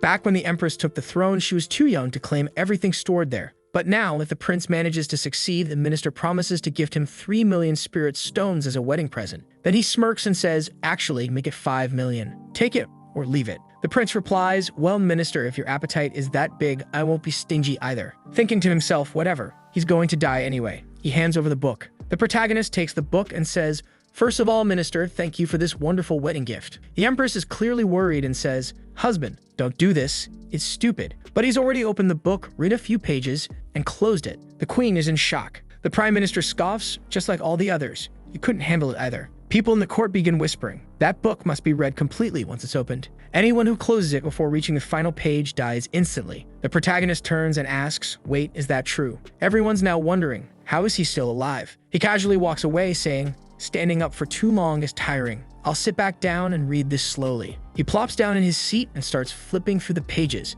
Everyone stares at him, making him uncomfortable. He says, can you all stop gawking and talk among yourselves? You're distracting me. The Empress asks, are you feeling okay? He gives her a wink, thanks her for worrying, and says, I'm fine. This amazing gift from the Prime Minister. I'll make sure it's yours. The dynamic duo we've gotten to know well are standing nearby with the usual deadpan expressions. This damn guy, he's just messing with everyone. We knew this was going to happen. The prince is calm as ever, while the minister's fuming inside. How is this bastard reading that book like it's nothing? Our protagonist closes the book and places his hand on his head. The Empress watches him and thinks maybe he wasn't affected because he has no cultivation. She feels proud. Even if my husband's just a normal guy, he's still remarkable in his own way. He starts getting curious about the book's contents. Was this even made by a person? He asks the system. Is this for physical training or what? The system replies. That book is protected by a prohibition spell. Anyone below the 10th realm is destroyed instantly upon reading it. What? He's the protagonist. He grins. Oh, so this wasn't made by a human? This world's got some interesting stuff. System, translate it for me. The system says, unfortunately, translation requires 3,000 points. Complete missions to earn them. He grumbles. Seriously, you're not going to translate it for me? The system replies, dear master, sadly, I require points to do that. Book still open, he mutters. Look at the mess I'm in. If I embarrass myself, you know the consequences. The system hesitates. Mission initiated. Sit in the chair for 1 second. Mission complete. You have received 9,999,999 points. Well, that's the end of the story. Clearly, the system plays favorites. Back to it. The system says it's translating now. The protagonist comments, why did you only do this after I pressured you? You better step it up next time. The system, sounding ashamed, apologizes and promises it won't happen again. Of course it won't. Our guy now has 9 billion points. Meanwhile, the minister sees the prince laughing and gets even more irritated.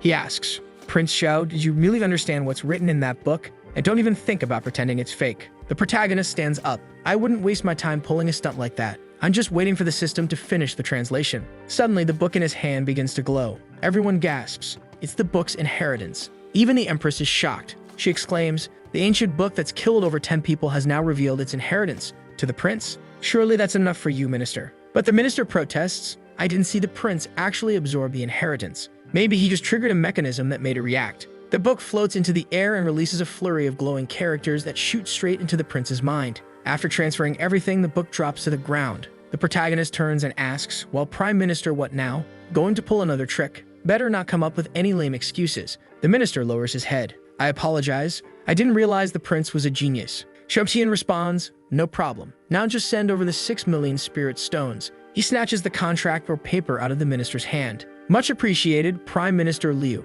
The minister's son growls, "All of that belongs to Her Majesty. There's no need to thank me." But Xiaotian raises his hand and says, "Oh, I was talking about that extra million you added earlier in the bet. I expected 5, but who would have thought you'd be so generous and throw in 1 more from your own pocket?" He raises his fist toward the minister. Someone whispers, "What's he doing?" And our guy just gives him a thumbs up. The queen, trying not to laugh, says, "Maybe the prince could go a little easier on the poor man. He's already looking sick. Give him a break." And now the entire court bursts into laughter at the poor minister's expense. The minister says, "Thank you very much, Your Majesty. The gift will be delivered to the palace tonight." The empress stands and replies, "I thank you as well for your generosity. If everyone's satisfied, let's take our leave." As they head out, the group that's always tagging along with the protagonist is all smiles. Our boy turns to Minister Zhang and says, "After today's huge win, I'll have to celebrate with dinner at your place." The empress's elders nod and say, "Prince Xiao truly woke us up today. You carry yourself with such strength and confidence. You're really impressive, Prince. Amazing." The prince waves them off and says, all right, let's stop with the praise. What I really enjoy is wine. Think we can bring a bottle to tonight's dinner?" Everyone chuckles, saying the prince's spirit really is something else. They've got nothing else to say. Even the buff general compliments him, "You really are something, Prince." And off they go. The hubby chimes in, "Come on, love, I'll cook you something delicious tonight." The protagonist glances at the key the minister gave him and thinks, that lunatic's not gonna come up with some excuse to avoid paying those 6 million spirit stones, right? Miss Liu tells him not to worry. The minister has his issues, but he's a man of his word. Our boy doesn't want the prime minister to become an enemy of the empire. After all, whether he likes it or not, the guy is skilled and essential to the dynasty. Linger turns and asks, "Prince, what happened with that book that kills people?" He replies, "That ancient book? It just had a mechanism. If you're below the 10th heavenly realm, you die instantly. Nothing crazy." The girls freeze. Obliterated below the 10th realm, Liu asks, "What is this heavenly realm stuff? What does that even mean?" The protagonist looks confused. "You don't know." They shake their heads.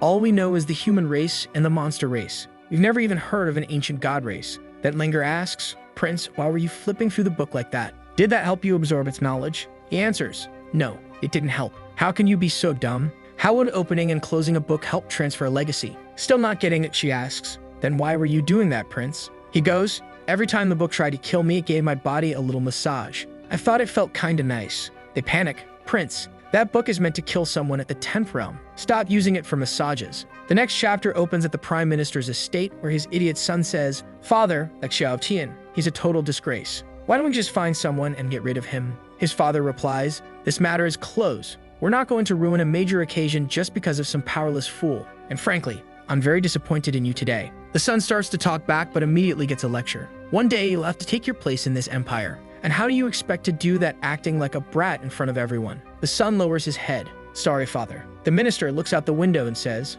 "My return to the empire is near. We need to tread carefully during this final stretch." Then he orders, "Send someone to spread the word that the prince has inherited the book's legacy. That'll stir things up for him and give the empress a serious headache. Look at what this bastard's scheming. If it weren't for that unknown man who defeated the Blood Tower, this idiot prince would have been kidnapped, and I could have stolen the empress's position. Now our boy's got to find out that this guy's the real villain. But for now, he's more concerned about the empress, who's been working herself to the bone." He walks in and is shocked by how much she's already done. She says, "If it weren't for the prime minister, you probably wouldn't even be able to see me behind this pile of work." He tells her, being empress is no joke, and thinks to himself, "Good thing I'm not the one doing it. I'm just chilling here." The Empress explains that the Grand Dynasty is the result of her father's efforts and the sacrifices of her two older brothers who died. No matter how tired I get, it's nothing compared to what they gave. The protagonist asks if the 6 million spirit stones have been delivered to the palace yet. That reminds her, right, I have a favor to ask. The jade pendant the minister gave you, it matches this one. Together, they unlock the wealth my father left behind. He stares at the key thinking, knew this was gonna turn into a job. She tells him, I'm leaving the key in your care so you'll be in charge of that place. I've got a mountain of other responsibilities. At least this way, the court won't be able to say you're not doing anything right. He smiles and says, well, if that easy, and let's get to it. He joins the two pendants together, and a brilliant light flashes out. The Empress explains, this jade pendant is also a spiritual weapon. It will protect you. You're supposed to tell someone to move the contents of an old archive to a new location, and you can decide whether or not you want to keep what's inside the vault. Our boy is all giddy with excitement. Not only is he going to pretend he's doing something important, but he's also going to get free money to spend however he likes. Thank you, Empress. I'll keep it safe for you. Just as he's about to turn around, she stands up and thanks him. Like the good little scammer he is, he winks and says, anything for you, my love. Scene shifts. He's now entering the vault with his two companions. Inside, there's an item that came with him during his transmigration. Limber looks at it and says, that looks like a coffin. What even is this? He smacks her lightly on the head. That's a weapon my master gave me. She responds, your master must have been really strong. Let me take a look. The protagonist cuts her off. You can't. He silently hopes he'll never need to use it again. They were all weapons he used during his assassinations. All right, let's go. I want to see the old man's warehouse. When they reach the entrance, the guards block his path. He pulls out the jade pendant and says, I'm here on orders from the Empress. The guards step aside, and behind them is a literal mountain of money. Our guy gives a heartfelt thanks to Lord Liu Chang. He still finds it odd that the Emperor's personal vault has more money than the entire empire combined. The two girls just stand there, totally clueless about how many spirit stones are in that pile. The protagonist tells Sister Liu to call the Empress so they can decide what to do with all this wealth. He places his hand on the warrior girl's shoulder and asks, do you think your father would pass out if you saw all this? Linger says, my dad's been working in the treasury for years, he wouldn't faint over something like this. With a hand to his chin, our boy wonders, that's it? This woman's crazy. With this amount of money, I could live 100,000 lifetimes doing absolutely nothing. Just then, the Empress arrives, shocked. What kind of absurd amount of money is this? The prince turns to her and asks what they should do. She's still frozen, mind spinning. Suddenly, there's a loud thud. Everyone looks back and Minister John has lost connection to the world. He's completely passed out on the floor. Our guy glances at Linger, who's covering her face in embarrassment. John comes to with a burst of energy. This will go to the south. This will be used to forge weapons. Finally, we can build those roads. The Empress thanks the protagonist. Thanks to you, we've uncovered all these treasures. You're free to take as much as you'd like to make yourself happy. With that familiar sparkle in his eyes, he says, as much as I want. Awesome. He grabs a whole bunch of spirit stones and makes a bed out of them. Lying down, his forehead begins to open up. A third eye begins to form. Inside his sea of consciousness, an old man appears. It's the spirit of an ancient god. Upon arriving, the old man seems puzzled. Is this the soul of a human? Wait, let me sense this again. He expands his awareness and questions aloud. How is this possible? A human, inheriting the power of a god? He must have used some trick to steal it. Suddenly, an apple appears and speaks. Analysis complete. The spirit of the ancient god is the legacy's guardian spirit. The old man says, in the spiritual world, the brighter your glow, the stronger you are. I have 99 stars, but the tomato beside him, it has over 3,000. He stares and asks, who are you? Are you the master of the sea? The tomato replies, I am NK in my master's loyal system. And yes, this is indeed my master's sea of consciousness. Then a voice echoes from behind. What's with all the noise? Can a guy get some sleep around here? The old man turns, sees the glowing figure, and immediately drops to his knees. Our boy is radiating light. The tomato warns him, sir, you'd better back off. My master just woke up, and he might accidentally kill you. The old man stumbles backward in retreat. Our protagonist watches all this in disbelief. He turns to Ankang and asks, why did that old man show up in my consciousness? The system answers, he's the spirit of the inheritance inside that ancient book. From what he understands, the old man came to teach him the legacy of knowledge. With a hand on his chin, he starts to piece it together. So this is what the gods look like, basically just like a teacher. The old man, clearly embarrassed, says,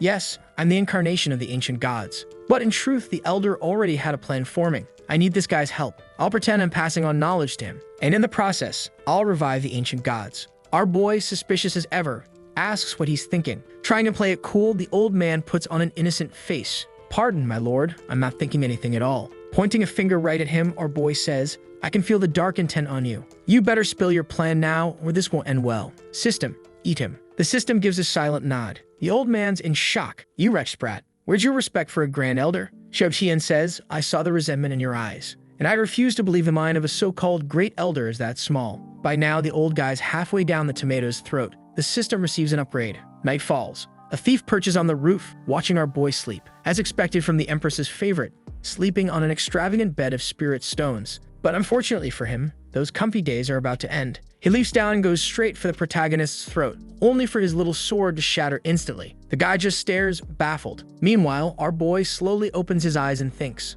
what the hell are you doing, man? The assassin, sweating bullets, says, if I said it was an accident, would you believe me? Outside, someone shouts, Your Highness, I heard something. The protagonist calls back, it's all good. I just knocked something over. Don't worry, stay out. No one needs to come in. He picks up the broken blade and examines it, starts bending the dagger casually. The little ninja's stunned. What kind of monster is this guy? That was a 6th rank weapon. He collapses, trembling. The intelligence department must be brain dead. There's no way this is normal. The guard rushes in and asks, what happened, Your Majesty? He says, I honestly don't know. I think this guy tried something while I was asleep. She asks if the Empress is all right. He nods. She's fine. Then she asks, but where's his weapon? Our boy hands it to her. I was just doing a little recycling. Keep it. It might be worth something. She examines it and recognizes it. It's Lin Shen gold. This thing's worth a fortune. She bows and thanks the prince. Then she steps up to the intruder and immediately recognizes him. You're an assassin from the Dark Soul Palace. To get in here unnoticed, you must be one of the 6 malicious blades, aren't you? The man, nervous, replies, yes, you're sharp. I'm Fang Meng, a member of the Dark Spirit sect. But this is all just a misunderstanding. She raises an eyebrow. Misunderstanding? You snuck into the palace and tried to kill him. He insists. No, I used the back of the blade. Your Highness, that's right, isn't it? The prince shrugs. Yeah, he did use the back. Otherwise, well, I wouldn't be alive right now. The assassin confesses, actually, I even went after the wrong guy. I thought he was just a servant. I had no idea he was the prince. Our boy looks at her and says, man, this guy really thinks I'm an idiot, doesn't he? Sister Liu chimes in, just accept your fate, buddy. You're another unlucky fool from the Dark Soul Hall who happened to fall into the prince's hands. The assassin freezes. Another one. He suddenly remembers the old man who came and never came back. He points at the protagonist. You're of your Wang Yan, the one who took down the poison elder. You're the one behind the Blood Palace incident, the one who fell into the sea. So Xiaotian was Wang Yan all along. To everyone else, he was just some pampered pretty boy backed by the Empress. The assassin gasps, Prince Xiao, you're a god. The prince is just standing there thinking, great, look at this idiot shouting stuff like that. What if my wife hears it? He suddenly slashes through space itself. How the hell did he just do that? The prince grabs him by the neck. I wanted to give you a chance to start a new life, but I didn't expect you to be so reckless. Yelling that I'm strong loud enough for the whole palace to hear. You're trying to blow him on a cover in front of Her Majesty. The guy tries a casual little wave. Oh, you're still playing games, huh? Well, don't blame me for what comes next. And with that, he tosses him into the space-time rift. He closes his eyes and offers a little prayer for the guy's soul, thinking, I'm strict with myself, but I'm generous with others. The little guard is in shock, thinking, first he was blowing up mountains, now he's throwing people out of reality. I honestly don't even know what the prince's real power is anymore. Our boy points and says, go check if the Empress is still in the Imperial Hall. I don't want anything waking her up. She replies, got it. Then someone opens the door and says, Prince, intruders have entered the palace. It's advised that you remain here tonight. Don't worry, the Empress is safe. Relieved, he responds. Well, what a perfect coincidence. He waves goodbye to the guards, lies down, and thinks tomorrow I'll get to eat one of Zong's amazing meals. Next morning, Linger is pacing nonstop. Her mother walks over and asks, daughter, any word from your father? Stealing the protagonist's chef was a terrible idea. Linger replies, no, I searched the entire city, and there's no trace of him.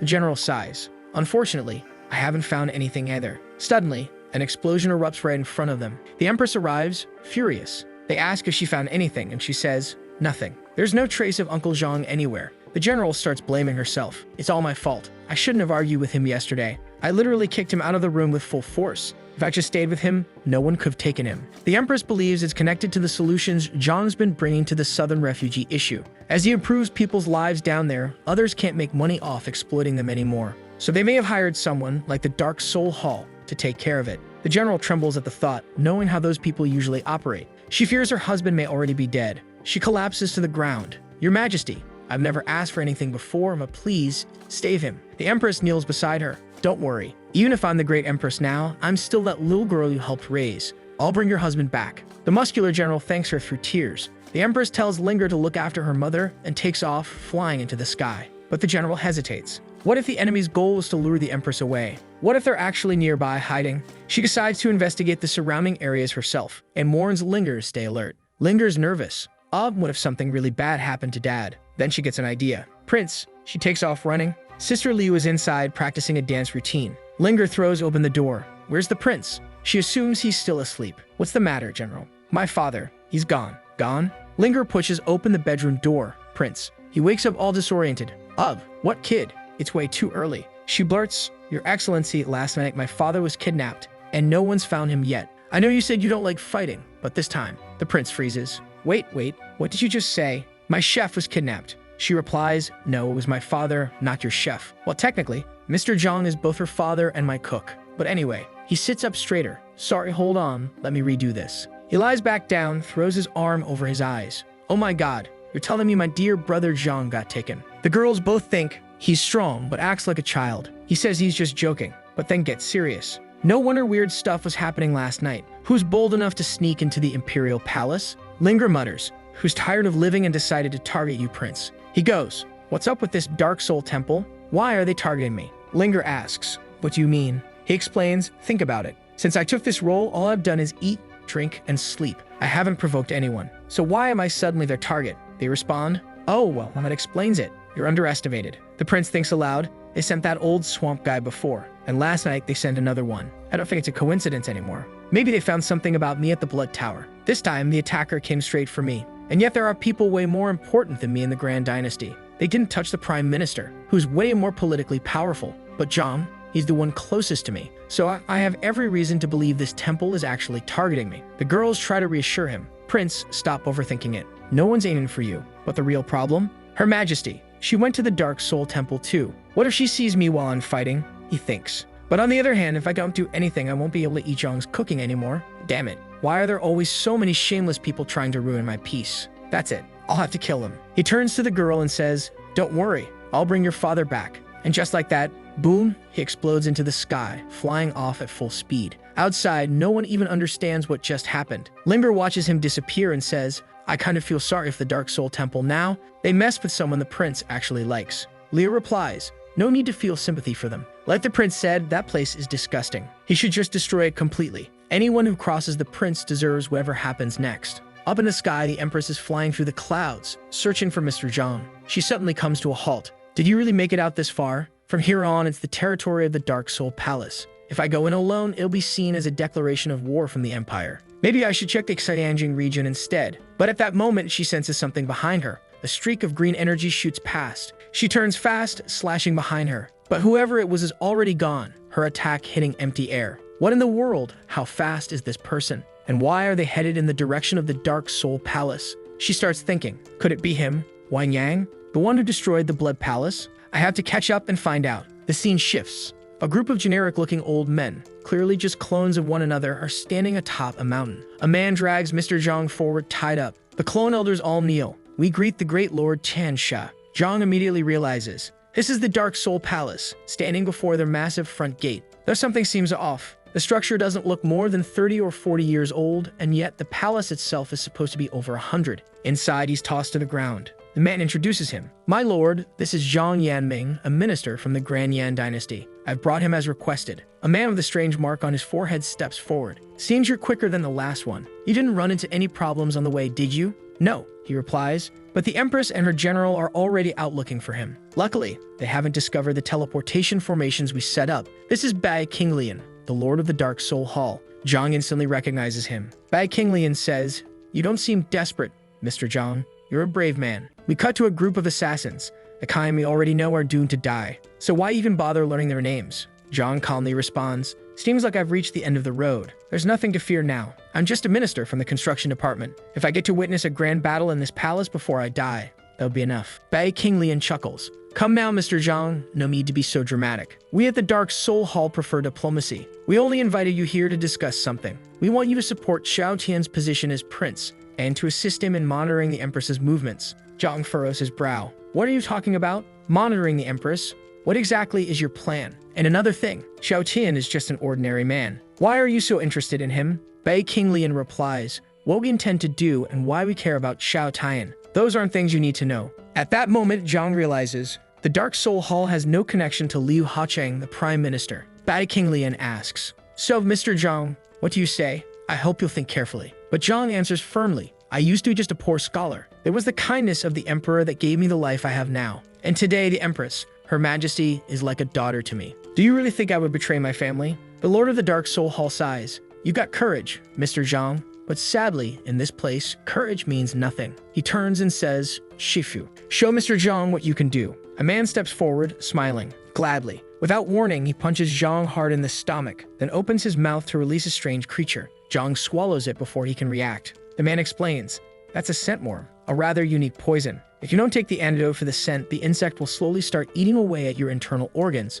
The man explains, "It'll pierce your lungs first, suck your blood dry. One of the worst deaths you could imagine." He goes on, "But if you cooperate with us, we'll give you the incense that keeps the insect from activating." Still, Mr. Zhang remains silent. You and the villains seem to respect him. He really has a strong heart. One of them mutters, "That insect should already be devouring him from the inside." Another shouts, "Impossible. How can you not scream in pain?" Bai King Lian simply observes in silence. Mr. Zhang's already drooling from the agony, yet still manages to sit upright. He stands and says, "The great emperor never hesitated when speaking to me, even though I held a lower rank. He, a man of great power, still called me brother. And to Her Majesty, I've been an uncle since she was a little girl. The Yan dynasty isn't just a country to me, it's my home. You really think I'm going to scream over some cheap poison?" One of the thugs storms up furious. "You're asking for death." Zhang roars, "I am Zhang Yoming. I'd rather die standing than live on my knees." The enemies murmur, "Well, if that's what you want, then fine. This court will grant you death." The scared man steps forward as the poison wielder steps back. He pulls out a blade glowing with an unknown element and presses it to Zhang's face. Tears well up in Zhang's eyes. "Forgive me, Your Majesty. I can no longer protect you. Linger. I'm sorry I won't be around to see you get married or have children. To my wife, I'm sorry for that fight we had last night." Then, boom, an explosion erupts. Someone's coming. Someone yells. Our boy bursts in, instantly taking one of them down. He turns and shouts, "Mr. Zhang, are you all right?" Zhang, eyes filled with tears, responds, "Your Excellency." The prince casually says, "Good morning, Mr. Zhang. Why the tears?" He glares straight at Bai King Lian. "You got guts kidnapping my chef like that." His aura starts pouring out. The protagonist thinks about just unleashing everything and wiping them all out right then. But he probably killed Zhang too. And besides, he just crossed paths with the Empress, so he has to be careful. So instead, he launches straight toward the first enemy. Bai King Lian shouts, "Stop. Zhang has a worm inside him. If you go wild, the pain alone will kill him before anything else does." Our boy approaches Zhang slowly. "I think you're mistaken. He looks like he's already in plenty of pain." The enemies are dumbfounded. Is he joking right now?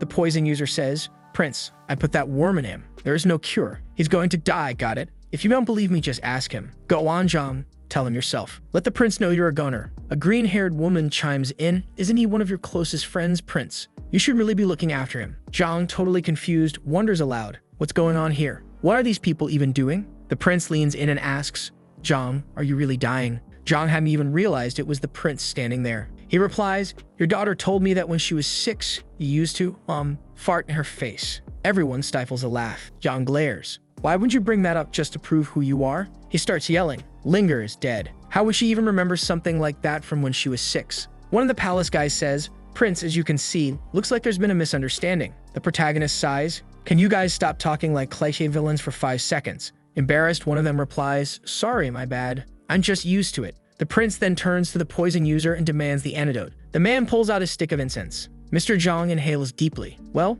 did it work?" Zhang answers, "Prince, this just calms the creature down. It's not an antidote." The prince narrows his eyes. "It's not an antidote." Bai King Lian quickly adds, "We just wanted to help him relax a bit. Look, maybe we can trade the real antidote for our lives. How's that sound?" Mr. Zhang interrupts, "Prince, don't agree to that. They'll force you into signing a heaven and earth pact. Once you do, you'll never be able to harm them again. Don't worry about me. I don't regret dying here, so long as this wicked temple is wiped from existence." The people from the temple look stunned. Damn it, we needed Zhang to be afraid of dying so the prince would give in. But the protagonist calmly replies, "Fine, I'll sign the blood contract." He turns to Zhang. "If you die, who's going to cook delicious food for me? And let's not forget, if you die, Linger's going to bug me non-stop. She'll be crying all day." Xiao Qian begins speaking. "So, let me give you all a little advice for the future. The path of the heavens is reincarnation. In exchange for the antidote to save Zhang Ming, Xiao Qian will spare all of you. He won't lay a hand on anyone." Then he says, "So the blood pact has been sealed, right?" The poison user pulls out a small purple orb. If he swallows this, the worms will disappear. The prince tells them to take their chance. and then he and Zhang leave. Once they're gone, the lackeys breathe a sigh of relief. Finally, he's gone.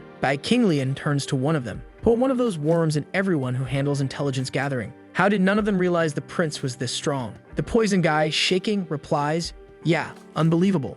Just a pack of dogs. They said all that guy did was eat and drink. The buff guy asks, so what do we do now? King Lian responds, this is above us now. Only the higher-ups can handle it. At least the blood contract says he can't touch us. But we can do whatever we want to him. I'm going to make him suffer. Suddenly, one of the women shouts, my lord. What now? Stop grabbing me. No, seriously, look. He turns in surprise and sees that the prince and Mr. Zhang had never left. They were just watching the whole thing unfold. The protagonist steps out. You know what I think about people like you? Zhang, curious, asks, what prince? Old dogs don't learn new tricks. Zhang chuckles, didn't think the prince enjoyed watching his enemies squirm. The prince keeps walking toward them. I gave you a chance to change, to do the right thing, but I'm disappointed.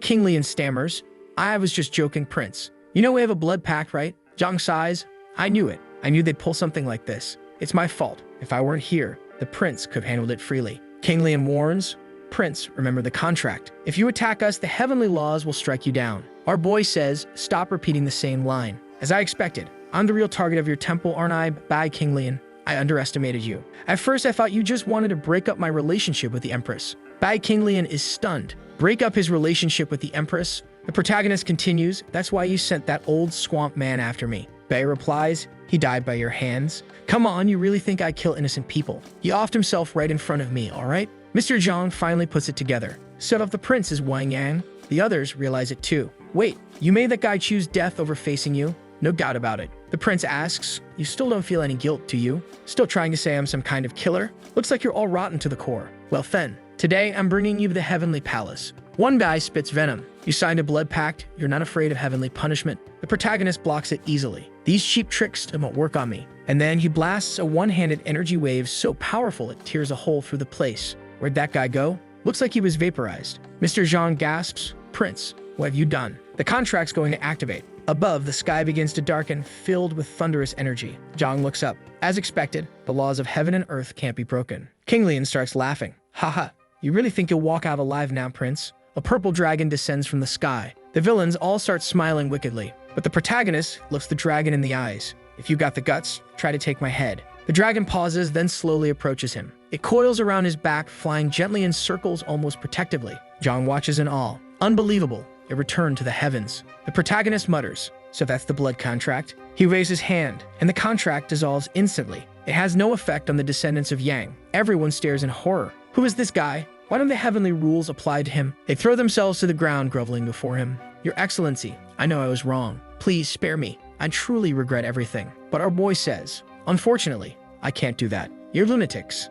Maniacs. I already went against my better judgment by sparing you once. Maybe I'm just too soft-hearted, but hey, since your cultivation is pretty decent, I'll give you one last chance. I'm going to count to 3. Each of you will tell me one good thing you've done in your life. If I approve, that means you might still be worth saving. They look at each other, thinking, he's strong, but he's a simple-minded fool. All we have to do is make something up and he'll let us go. Mr. Zhang speaks up. Prince, you need to set some kind of rule. They could just lie to you. Bar Boy responds, Zhang, that kind of thinking is exactly the problem. This world is already dark and difficult, and if people with power like me don't walk the path of light, then the sun will never shine through the darkness. They're already lost in the shadows. Why not give them a chance to step into the light? He turns to the 3 of them. You 3 ready? 3. They blink. Huh, what do you mean? Before they can finish, he waves goodbye and hurls them straight through a portal. Zhang stares, stunned. Wait, was he playing those poor guys the whole time? The prince casually brushes off his hands. What's the point of being strong if I can't even make people better? As he walks off, Zhang says,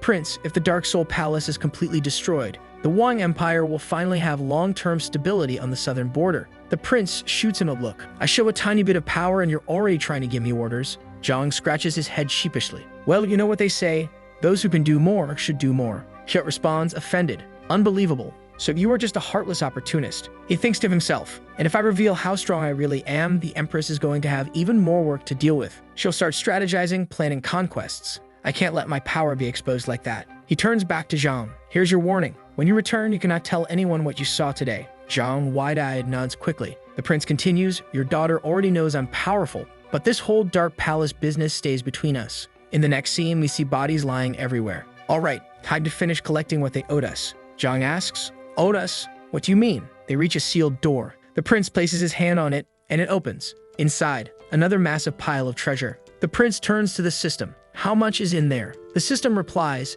emergency maintenance in progress. Shubtian frowns. Wake up now and calculate it. The system sighs. There are 32 million spirit stones. May I resume upgrading? The prince waves him off. Fine, go. He looks at the treasure, unimpressed. Seriously? Only 32 million stones. That's nowhere near enough to make up for what they did. In the end, this place is more like the Palace of Poverty. Mr. Zhang offers, but we only make 10 million a year in the Empire. This is worth a lot, sir. The prince sighs. Well, I guess it's a decent compensation. Zhang frowns. Compensation? Shouldn't this be turned over to the Imperial Treasury? The protagonist blinks. Turn it over to the Treasury? No. This entire pile right here is compensation from Bai Kinglian to us. I mean, I was supposed to be sitting at home, eating great food, sipping wine. But no, because of that cursed dark palace, I had to come all the way out here. Think about it. The trouble they caused, the stress you went through, me leaving my house, coming all the way over here. When you add all that up, they should pay at least 37 million. But here we are, only 32 million in the vault. Tech, this place still owes us 5 million. Mr. Zhang watches him baffled. Why is he tallying up debts from people who are already dead?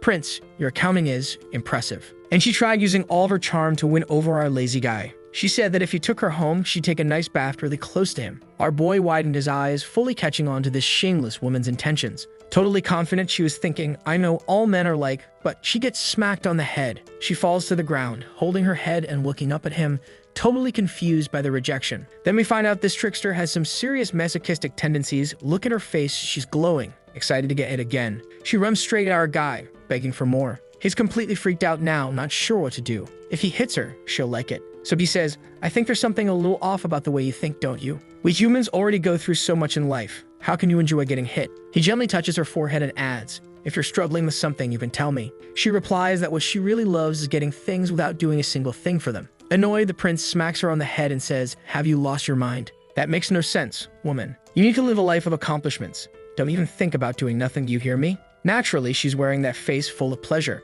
He clearly hasn't noticed she's enjoying every bit of this. Then the shameless one says it's not that weird. It's just that he doesn't understand. Our boy gets ready to hit her again, but now she's giving him an innocent look like she wants another one. He thinks, this girl's got some strange preferences. Then he asks, should I maybe take you to your relative's place? She says her parents killed each other and died together. Trying to give her a life lesson, he says, then you really should put effort into your life and work hard. She's down on her knees saying she's not going to do that, obviously just fishing for another slap. And hey, let's give it up for the artist. This panel is incredible. The guy's really putting in work today. Our knave guy lifts his hand to smack her again, but then he pauses and thinks, wait a minute. Strangely enough, the more he argues with her, the more excited she gets. He throws a rock on the ground, frustrated, wondering what to do. That's when an old man shows up, calling out to the prince. Linger and Sister Liu spot our main guy and immediately start wondering, where did he pick up this boosted hobo? Our boy turns his back to leave when she says, the concubine is tired. May I ride on your back? In case you don't know, a concubine is basically a side woman, if you get what I mean.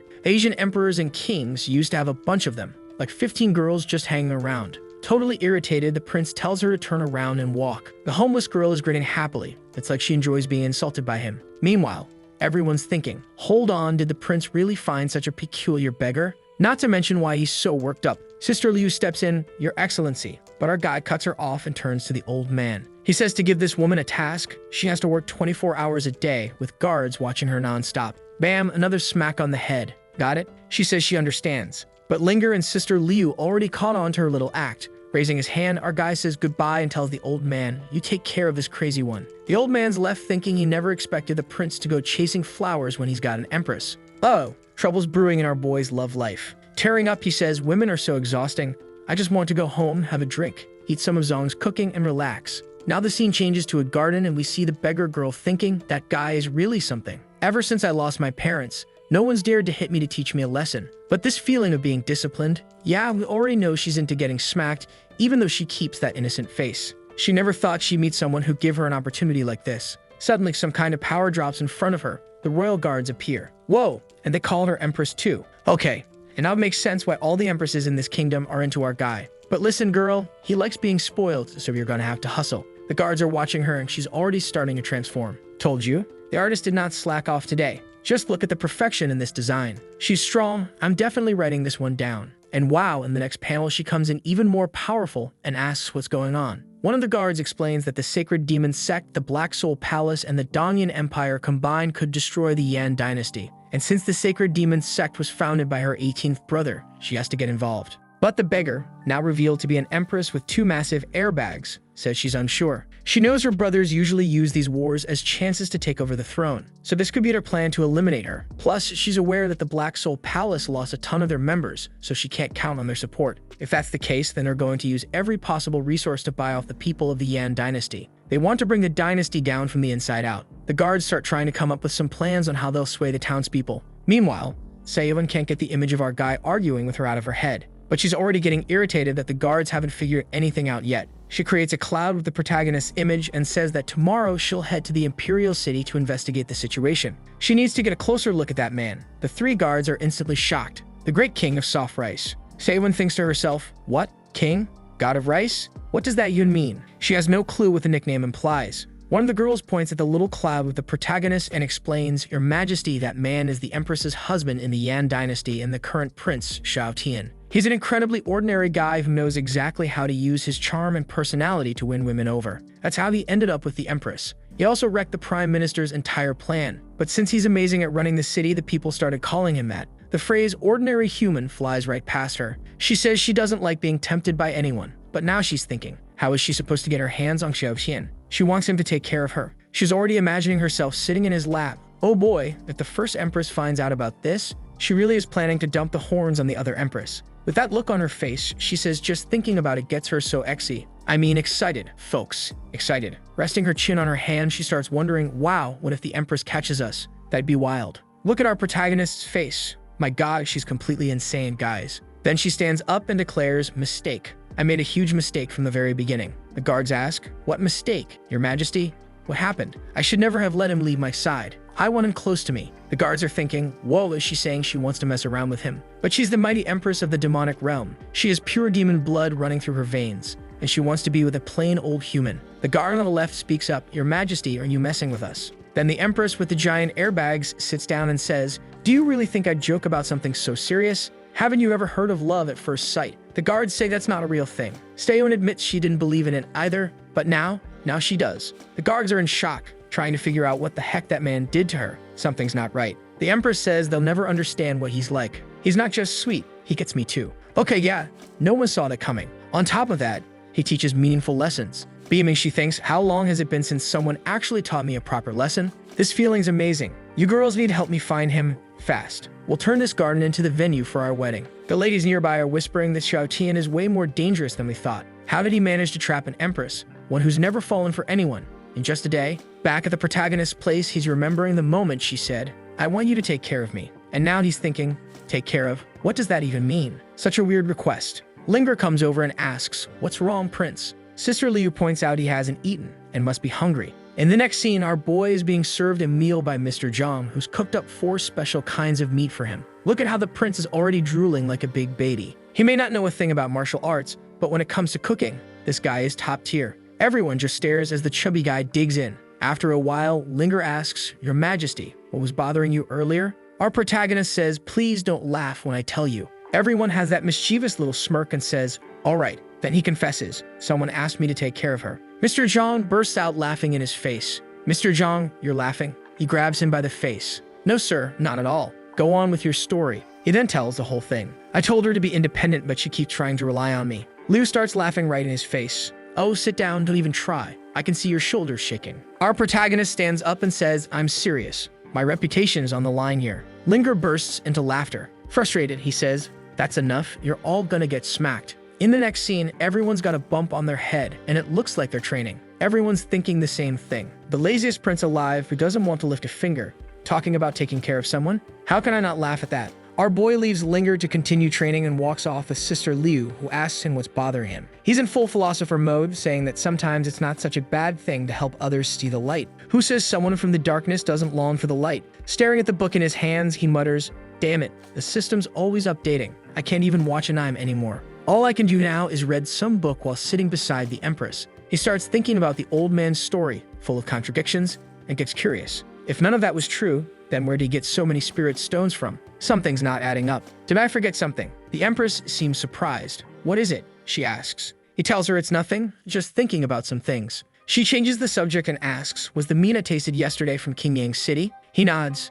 Yeah, from the mountain. That place is a treasure trove. The crops grow fast and the meat is top quality. That meat, by the way, comes from the pigs he assigned someone to raise. The Empress tells him one of Liu's subordinates, Liu being the prime minister, is complaining that the prince is setting the market prices too high because of that meat. With a smug look, he says the prices are fair. It takes a ton of work to raise those pigs and rare things cost more anyway. I spent a fortune setting up the protective formations, buying all the ingredients, feeding them, and still had to hire people to watch over the pigs. Plus, they're all the way up in the Qingyang Mountains. So yeah, the price makes sense. If you want, Your Majesty, I could go have a little chat with them. Chat? That sounds like bullying, she replies. He throws up his hands with a dopey grin. No, I never do something like that. The Empress tells him she doesn't believe a word of it. Last time someone complained about the wine prices, they ended up getting beaten by Linger. So he quickly apologizes and admits that yeah, that was a bit of a mistake. The Empress says he'll have to be punished then. Our boy's thinking, guess I gotta take the punishment. But then the Empress gives him a sly smile.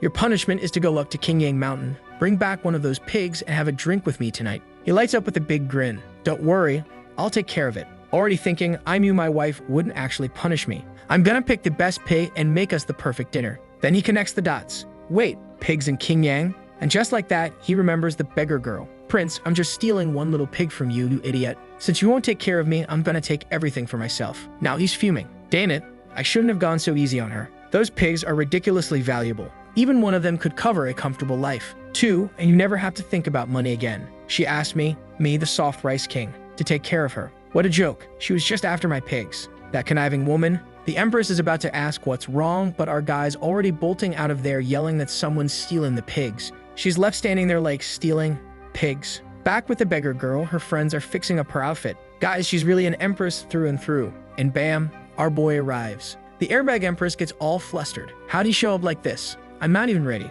Look at my clothes. Will they like them? But in the next panel, she's glowing with excitement. Our guy covers his mouth in disbelief. She sold all my pigs, and she's already filthy rich. The girls glance at each other, totally confused. Then he points at her. I didn't have high expectations for you, but I didn't think you'd betray my trust like this. You sold all my pigs. The crazy one is thinking, oh no, he misunderstood. He thinks I sold the pigs. But wow, he looks so good when he's angry. Fuming, he demands to know how much she sold them for. She replies, those animals weren't worth much. A concubine like me doesn't need. But our guy cuts her off and pulls out a huge green pig. A Qingyang pig sells for 100,000 notes in Yanbao City. Each one of them is worth thousands of spirit stones. The Empress tells him that kind of money is just a drop in the ocean for someone like me. Then she tells the guard to bring in the thank you gift. Whoa, check out that box full of spirit stones. Our boy's about to lose it. The girl comes up next to him and explains, there are over 1 million low-grade stones in here. Please accept them. Our guy's jaw drops. Yesterday she was a beggar and now she's throwing cash around like this. He stares at her. Something's off. Is this really that same poor girl? I mean, even if the airbags are the same size, you can't identify someone just by that. I need to take a closer look at this. She's probably trying to mess with me. He steps in closer. You're trying to trick me, aren't you? You think this is funny. Whack! He smacks her on the head. A little flustered, she shyly apologizes. And just like that, he knows. Damn it, it is her. He locks eyes with her. You? Why you? Still reeling. Yesterday she was broke and now she's throwing money around? What the hell is happening? Cutting straight to the point, she grabs his arm, sits him down and says, my name is Lu Seyuan. But he raises an eyebrow.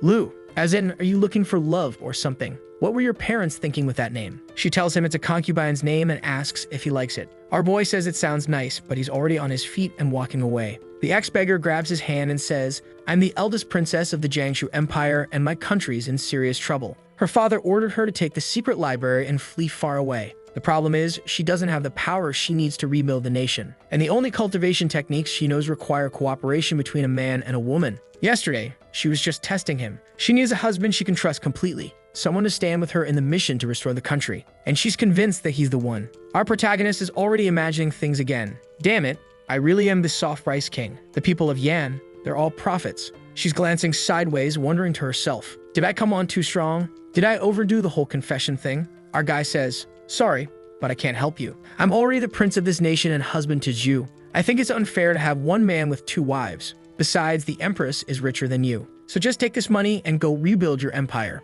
She replies, all shy, that the money in that box is nothing. She's way wealthier than the Empress. Our guy says she's underestimating Zhu. She's got a treasure somewhere that holds hundreds of thousands of stones. Suddenly, a huge golden door opens with light pouring out. and our guy instantly gets it. There's billions of spirit stones in there. Looking at her all smug and full of herself, he thinks, yeah, her treasure really is bigger than the Empress's. Oh, so that explains why this beggar is so well-fed. You get the idea. He turns to her and says, you really are richer than Zhu Huayan. But like I said, money can't fix everything. I'd rather stay right here, comfortable and happy. And then he raises his hand. She's full of anticipation, just waiting. He slowly reaches out and gives her a light tap. You're late. Next time, don't be so dumb and flash your treasure in front of everyone. Boom. Nailed it. And just like that, she goes wild. She says that as a concubine, she's falling even harder for him. The more he turns her down, the more she wants him. Hand on his forehead, he mutters, damn it, I always forget this girl's got some weird traits. She steps closer and says, well, to start, how about we just be friends? That way, you won't get in trouble. He looks at her, confused. Friends? What do you mean by that? She says, yeah, just normal friends like anyone else. We'll keep it casual. Since I'll be taking up your time, I'll pay you $1 million a month just to talk to me. Even our guy starts sweating. $1 million? Damn, that's rich girl behavior for you, spending like it's nothing. No, I can't be bribed with money. He crosses his arms and says, that money is for restoring your nation. You use it on me? No way, absolutely not. But she knows how to sway him. Brother Xiao, you love doing good for the people of Yan, don't you? But you know you can't help everyone. He replies, what? Are you trying to lecture me now? She says she's going to be bold and offer a suggestion. With all those millions she's offering, it'll be able to help way more people. And the ones who end up benefiting from her support might even play a role in rebuilding the kingdom of Mo later on. She presses her airbags against Xiao and says, so, what do you think of your concubine's proposal? Isn't it thoughtful? Isn't this the perfect opportunity? Say yes, Brother Xiao. Our guy's thinking, $1 million just to chat. If it were a fight, I'd probably be too lazy. But if it's just some small talk, and it's gonna help the Empire too. To help the Empress, I guess I can let her fool me a little. So he says, for the people of Yan, I'll accept the donation. The busty ex-beggar latches onto his arm immediately. Then let's start talking right now. Our guy tells her to stop clinging to him like that. It's uncomfortable. He agreed to chat, that's it. Tells her not to get carried away, and warns her not to try anything funny. Unless, of course, she offers even more money. Cut to the next scene, our protagonist heading home. One of the guys greets him, Prince, how's everything? He replies that it's all good, but his thoughts are still stuck on the beggar girl. Sold myself, didn't I? I mean, $3 million a month. There's so much I could do with that. All I've got to do is scold her once in a while. Honestly, not a bad deal. Back with her. She's sitting there heartbroken, saying she already missed him the moment he left. The guards are so stunned, they don't even have faces anymore. One of them says, it's over. The Empress is finished. Right then, two shadows appear in their garden. Oh boy, look who it is. The two geniuses of the Yan dynasty. One of them steps up and says, Your Excellency, are you the new matriarch of the Sacred Demon Sect? Poor son of his, about to get crushed by our protagonist once again. He's all flushed, blushing, thinking, holy crap, she's gorgeous. Not just her face, she's pretty stacked too. Just then, a surge of power blasts between father and son, right in the bastard's eye. The beggar-turned-empress growls, disgusting. How dare you look at me like that? She commands her guard, crush this worm. The father's already shaking in his boots. Her guard rushes in with a flying kick, but the kid manages to block it. Boom! Explosions go off everywhere. He's thrown backward. They're still going at it when he yells, why are you doing this? What the hell's going on? This was supposed to be their big moment to win over the Empire. Cut to the father. Now he's kneeling by his son, who's covering both eyes. And folks, I think the brat's blind. The son's screaming, she's insane. That woman's out of her mind. What do you want from me? She coldly asks, who gave you permission to come here and disturb me? The father tries to explain. He says he came after hearing the Sacred Demon Sect was in town and wanted to meet with her. The guards jump in. Meet with her? Your son clearly knows nothing about etiquette. He barges in unannounced and stares at our matriarch like that. Who does he think he is? What value does he think he even has? The old man's thinking, crap, I need to calm this down. We can't let our plan fall apart like this. He turns to her and pleads, what can I do to make up for this offense? Please, name anything. The best-fed beggar I've ever seen replies, if you want my forgiveness, it's simple. That man, Xiao Tian, the prince of your princess, he's the one I've chosen. Boom. Score another 10 points for our boy. You must assist him in every way possible. If anything happens to him, I'll destroy everyone in this pavilion. She exhales a terrifying aura, leaving the guy trembling. He's totally lost. Wait, the matriarch of the demon sect is this powerful, and she's asking me to support him. She wants me to help that brat Xiao Tian. I was wrong, he's not just some random guy. He's a demon sent to this world. Sure, he's kind of good looking, and sometimes he seems like a decent person that draws others in. Smack. He slaps his own face. What am I thinking? I'm losing it. That guy's a menace. This dude's losing it, right? Let's get him out of here and let our boy enjoy life with his waifus. Meanwhile, the busty beggar says, Stowe, have you made up your mind yet? Desperate measures like that won't work on me. He finally says he'll help. She tells him, Xiao Tian can't know. If I lose the man I want, you already know what the consequences will be. Then she picks up her useless son and turns to leave. Damn it. This is the biggest problem I've faced since becoming prime minister. Now I've got to go around smiling at Xiao Tian like everything's fine. This rebellious son of mine almost ruined years of planning. She throws the poor guy on the ground and says, if I had more time, I'd kill you and regenerate you.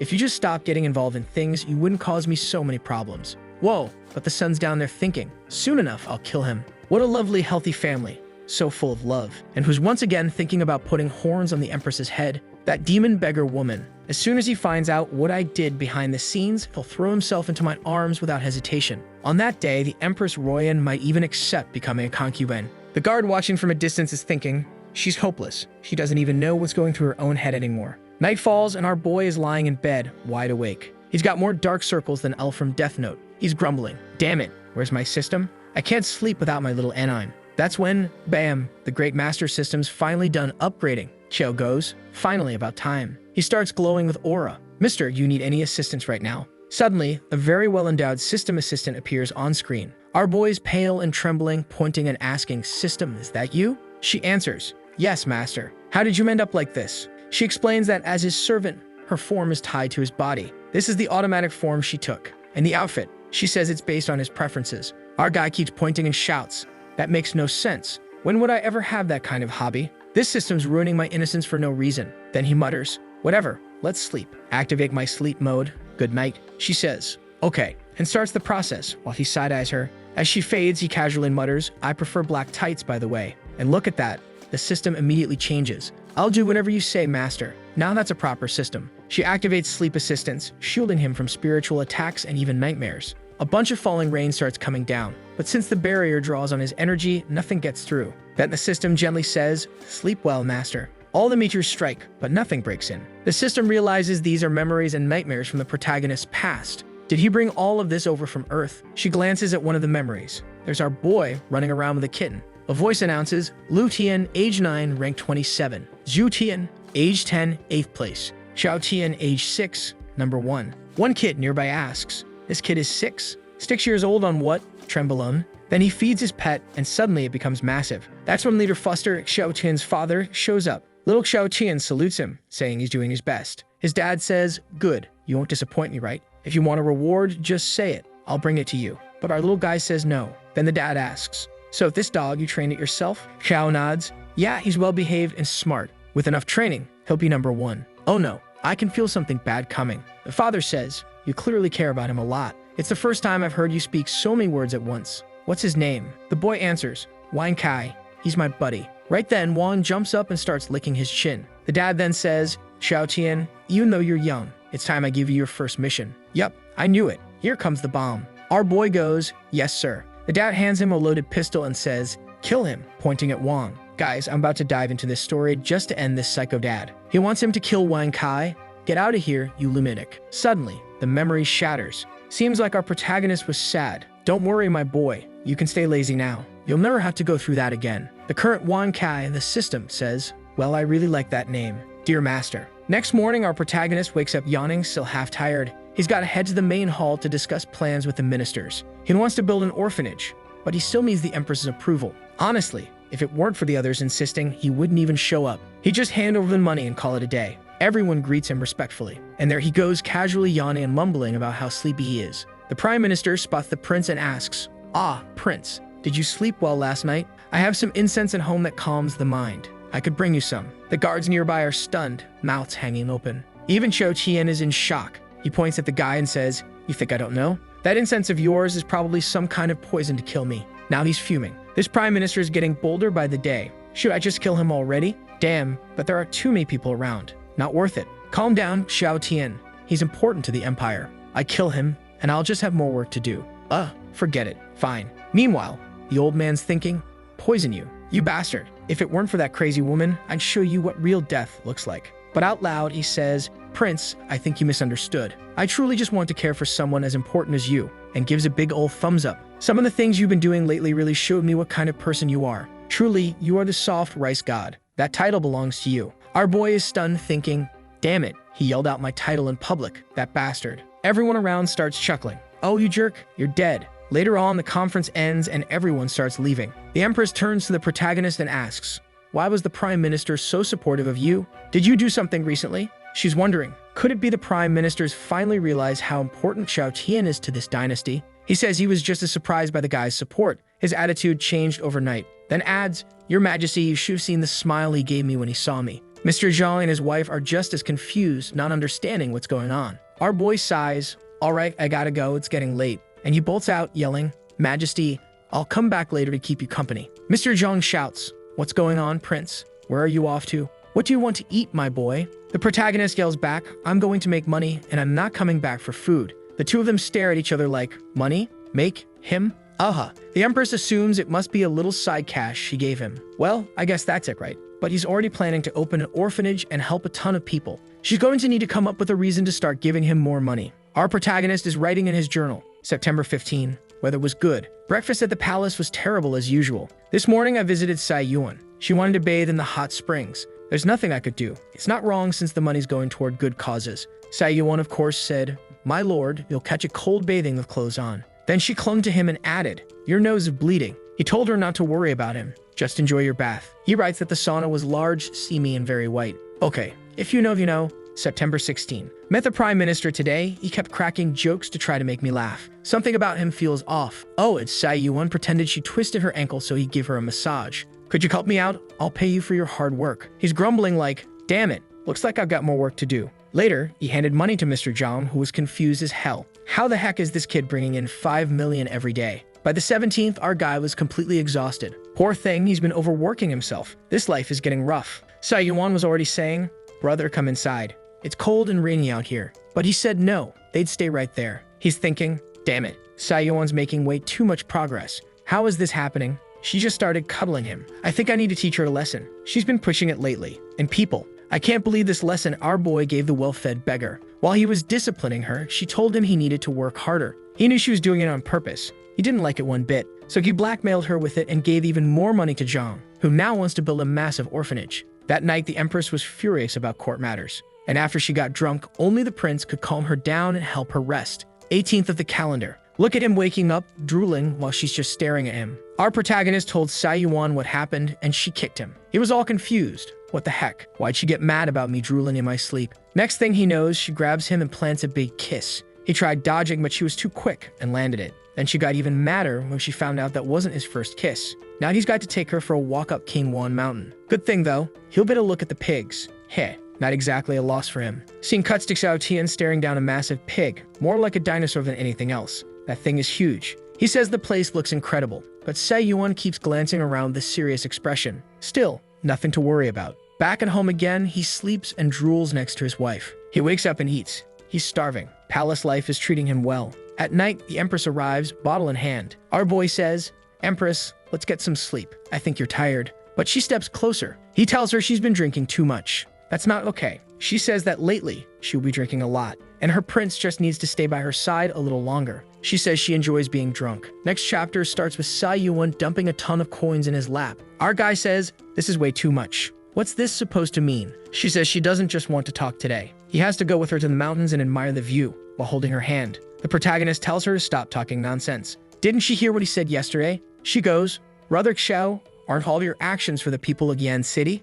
He remembers the orphanage and says, "Fine, left hand or right. But I'm telling you now, you're not allowed to hug me." Up in the mountains, he mutters, "I've got to get back soon for lunch with the Empress." Sai Yuan asks, "Why go back to her? Why not stay a bit longer with me?" The prince reminds her she knows how things are. He will return. Meanwhile, on top of another mountain, an old man watches the Empress cultivating. Looks like her power is reaching an advanced stage. Problem is, this kind of maturation follows the laws of heaven and earth. There's no way to rush it. The white-haired old man is Zhu Tianji, and he can see people's fate. The Prime Minister says there's no way the Empress can grow any stronger. But Tianji replies, "You can't even see other people's futures, so why are you giving your opinion?" World's best dad over here starts yelling, "That old man's a bastard." But Tianji calmly brags, "You might be stronger than me, but all of us sealed our cultivation bases. So why would I be afraid of you?" The two of them are watching the Empress, commenting that something's off. She's always been powerful, royal bloodline and all. But even for her, this kind of progress is unnatural. Something strange is going on. In the past few weeks, she's gained a whole year's worth of cultivation. Why?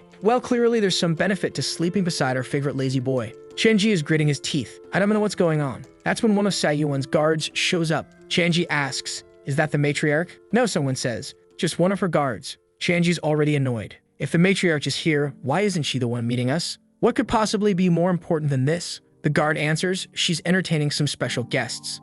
No time. That's why I'm handling this. The Prime Minister knows exactly who she's with. Damn that well-fed beggar. She's off somewhere with that arrogant prince. They talk about how powerful the innate embryo growth is, but the Tianju Pavilion has never seen anything like it before, so they don't know if it's a good or bad sign. Chanji says he's got all the info he needs and bam, he vanishes. The guard tosses something to the Prime Minister and says, the matriarch said she's pleased with how you've been treating Xiao Tian, so she's sending this as a reward. He asks, what's this? She answers, it's a cure for your son's eyes. Oh, and she wanted me to mention, Xiao Tian said you've been grinning at him like a pervert. Try acting a bit more normal. He nearly has a heart attack. Damn it, what the hell is that brat saying? Well, let's be honest, man, you were having some weird thoughts. Scene cuts to our boy in a hot spring bath with a beggar girl. He sneezes. Huh, someone must be bad-mouthing me. She says it's because he's wearing too many clothes in a hot sauna. The cold air is chilling your body. You should listen to your concubine and take everything off. Our guy crosses his arms and says, no way, not happening. You're not taking advantage of me, no matter the price.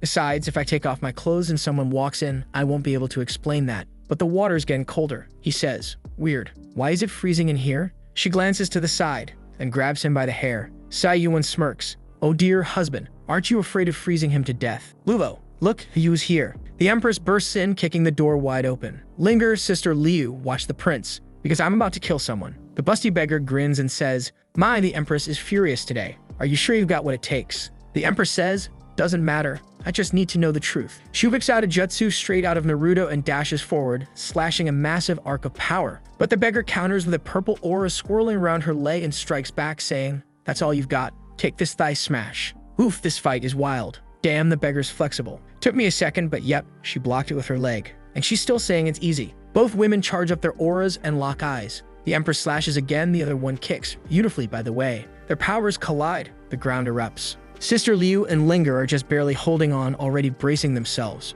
Prince, you're screwed, my guy. If Her Majesty hits you later, please show mercy. Linger adds, please. Meanwhile, our boy's just standing there, brain buffering, trying to decide what to do. Next chapter flashes back to a few minutes earlier when the three women were on their way there. Linger tells her, Your Majesty, the hot springs aren't far now. It's a remote place, but the quality is excellent. You trained a lot this morning. You should relax. The Empress thanks her. That's when they hear the prince's voice saying, none of you are gonna fight me, right? The Empress pauses. Wait, isn't that the prince's voice? The two look at each other, faces blank. Didn't he say he was going off to make money? The Empress mutters. No, I must have misheard. Oh, but then they catch the scene, right as the beggar throws herself at our guy. Luckily, they see him reject her, shaking his head like, nope. But still, the Empress is fuming. Who is this woman daring to steal my man? You think she'd be mad at him, but nope. Our boy held his ground and turned the beggar down. Back in the present, Linger asks, Prince, didn't you say you went off to make money? Why? Our boy goes, I am making money, okay. Where do you think all the cash I'm giving your dad is coming from?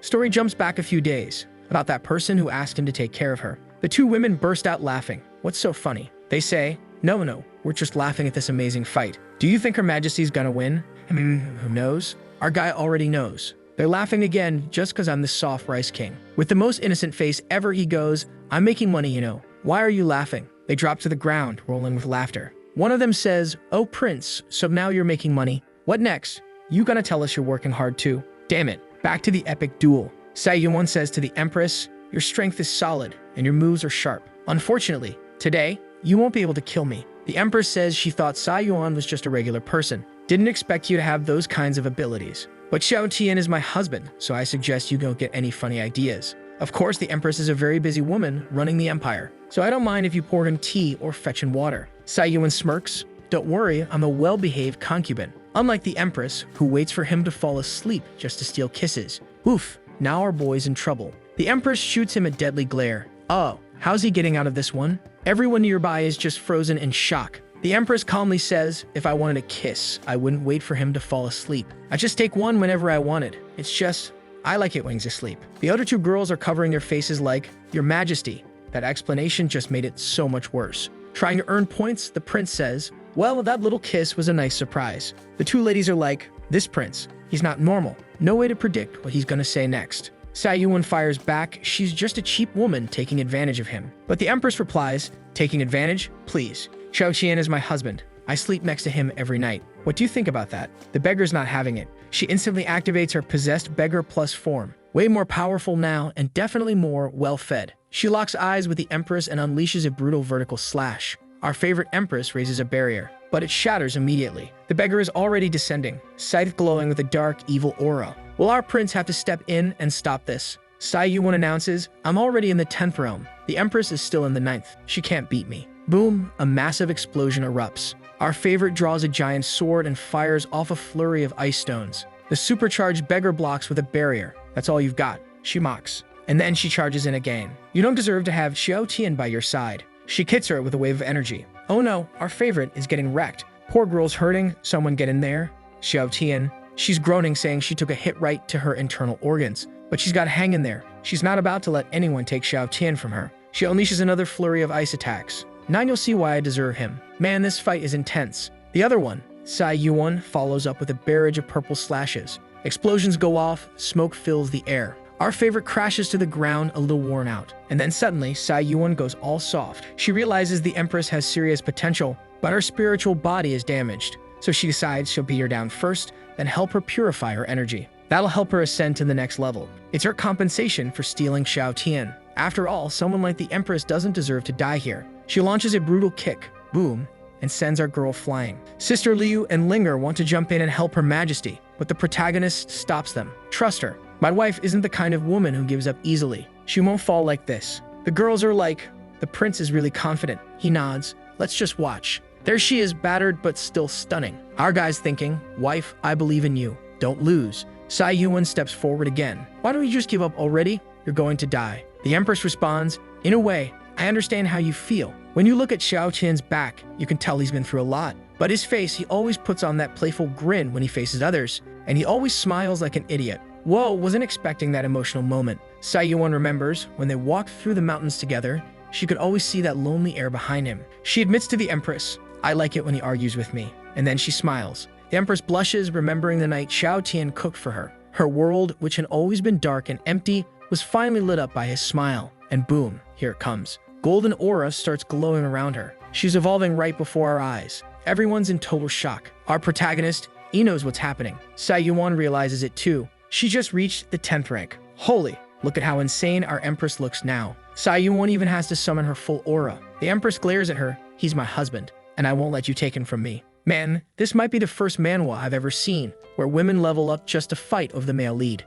Sister Liu asks, Prince, is that why you stopped us? You knew this would happen. Our boy says, I just knew Sayuan was helping her a bit, but I have no clue what that battle armor is. He's thinking, could this be some kind of connection to the Yang dynasty? Linger's confused. Wait, Sayuan helped her advance? He goes, just watch closely. Then he turns around and walks off. There's something I need to do. Back up in the sky, the fight's raging on, but neither of the girls can even process what they're seeing anymore. Our prince shows up again, gently rubbing his wrist, and asks for a handkerchief. Linger asks, Prince, why is Sayuan helping her ascend? He explains she's been absorbing too much energy lately. Her body was overfilled. I mean, she is overfilled. I agree. I figured Sayuan wanted to win a fight, but also help her release all that spiritual energy, sort of like paying her back for trying to steal her prince. Linger's standing there, hand on chin. Wow, even after leveling up, this is still a wild fight. She notices the protagonist wiping blood from his hands. She asks, whose blood is that? He says this whole clash drew in 27 people, all from the sacred realm. The girls ask, what did you do? He says, while you were all looking up, I moved at supersonic speed and took care of them. I was so fast, I ended up getting my hands a little messy. Then the system chimes in, Master, calm down. You're not on Earth anymore, where your father sent assassins after you just for training. You can relax here. Our boy apologizes. Sorry, got a little carried away. He tosses the cloth to the system and thanks Wan Kai for calming him down. The system hugs him. Everything I do is for you, my master. Meanwhile, Liu and Linger are trying to figure out how they're even going to stop this madness. The Empress is riding a golden dragon, swinging massive swords. Boom! She slices straight through the beggar's stomach, but the beggar just asks, why didn't you dodge? Oh snap, it was an illusion. She's behind her now. Were you scared you might hurt me? She slashes, don't touch me. Then she stares at the airbag and says, you're way too small. The Empress counters with a clean slash. I'm not Linger, she's the small one. Our protagonist coughs. Both girls are completely destroyed. He's thinking, oh no, she can't find out. The person she respects most just said the most fatal thing of all. The fight rages on, powers clashing and exploding everywhere.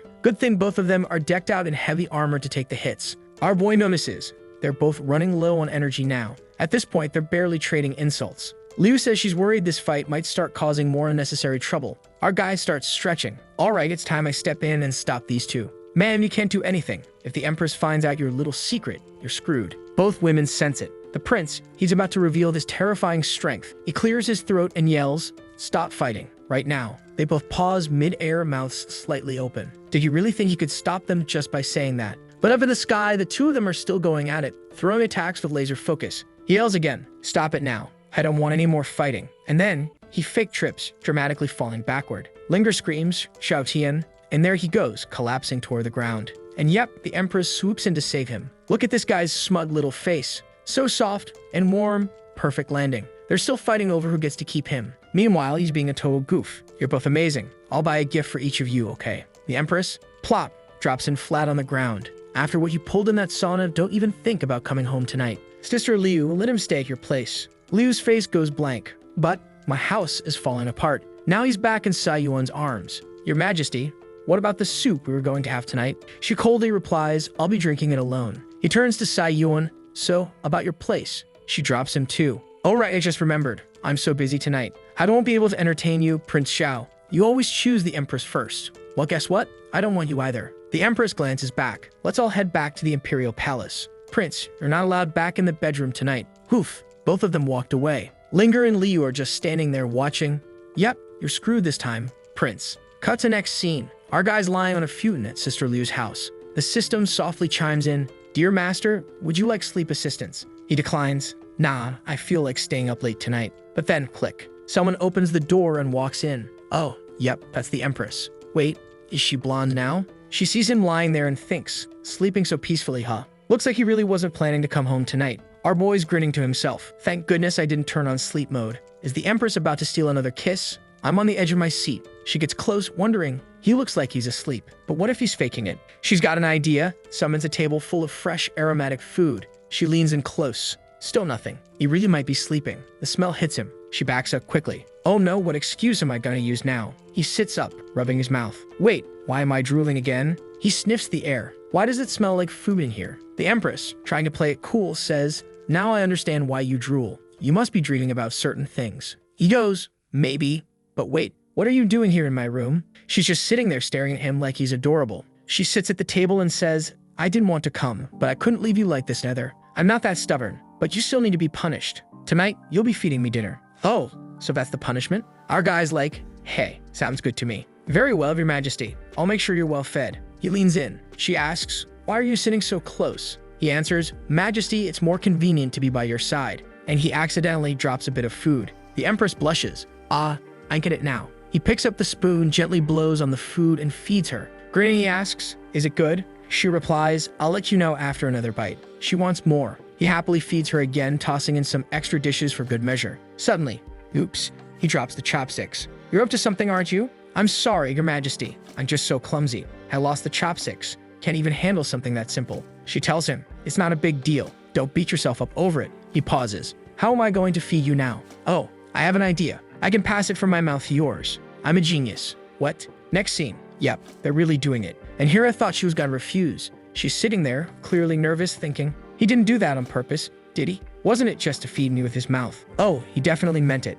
Our boy's a number 10, a striker in every sense. He even asks, Your Majesty, was it delicious? She replies, it was normal. But deep down, she's thinking, if that was him doing it on purpose, it felt way better than when he tries to be sneaky. This woman is unstoppable. They sit together, looking up at the moon, which is beautiful tonight. They settle in to eat a little more. And then, who shows up? Sai Yuan enters the scene. Brother Xiao, oh concubine, I brought you some wine. The second she steps in, the tension fills the room. They both glance at each other. Neither one is happy the other's here. Before long, the air gets heavy. Both of them puff their chests out, staring each other down, pressing those airbags forward. Words start flying. One insults the other. Frustration bubbling. Sai Yuan clings to our boy and throws shade. How strange, did the Empress ban Xiao from entering the palace tonight? So the real reason you stuck him here in exile was just to come meet him behind everyone's back. The Empress fires right back. That's still better than people who sneak around in the middle of the night trying to steal someone else's man. Sai Yuan tries to play innocent. As far as I know, aren't you the one using him as a political shield because you refused to marry the Prime Minister's son?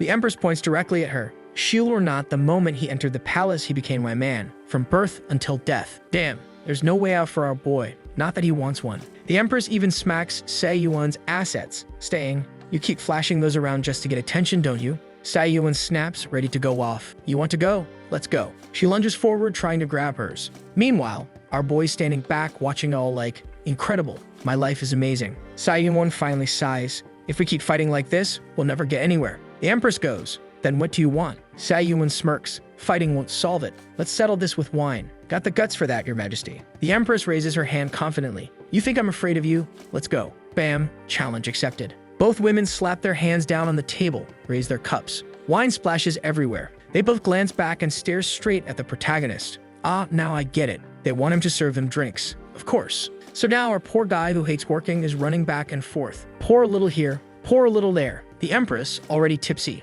blurts out, "My evil melons aren't sweet." Yeah, she actually said that. Sai Yuan smirks. "Well, if you've never tasted them, how would you know? What is going on here?" They're exchanging looks, all flirty and competitive. Neither expected the other to be this good at drinking. One more round? Ring it. Sai Yuan raises the stakes.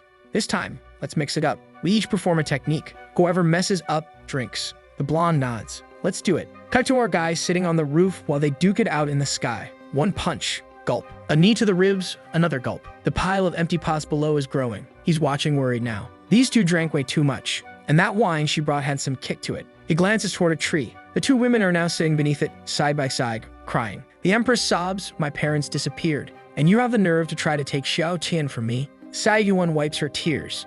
"At least yours might still be alive. Mine fought each other to the death. I had to give Xiao Qian away." The Empress mumbles. "My brother died." Sai Yuan, "All my brothers are gone." Okay, wow. These two have lived some rough lives. Can't they just split Xiao Qian 50/50ths? I mean, everyone wins. Especially him. Back to the drama. The Empress gently pats Sai Yuan's shoulder. "You really went through more than I did." She hugs her. Our protagonist is just standing there, confused. What the heck is happening right now? Did this just turn into a tragic bonding scene? He walks down and scoops both of them up, mumbling, "Man, these two are a mess." He throws them on the bed. "But now I have to clean this whole place up. I'm tired too, you know." He opens the system and dumps everything inside. Woo, all done. He returns to the room. Both women are already snoozing away. Our boy, looking soft and sweet, or maybe just stunned. Next morning, they wake up super relaxed.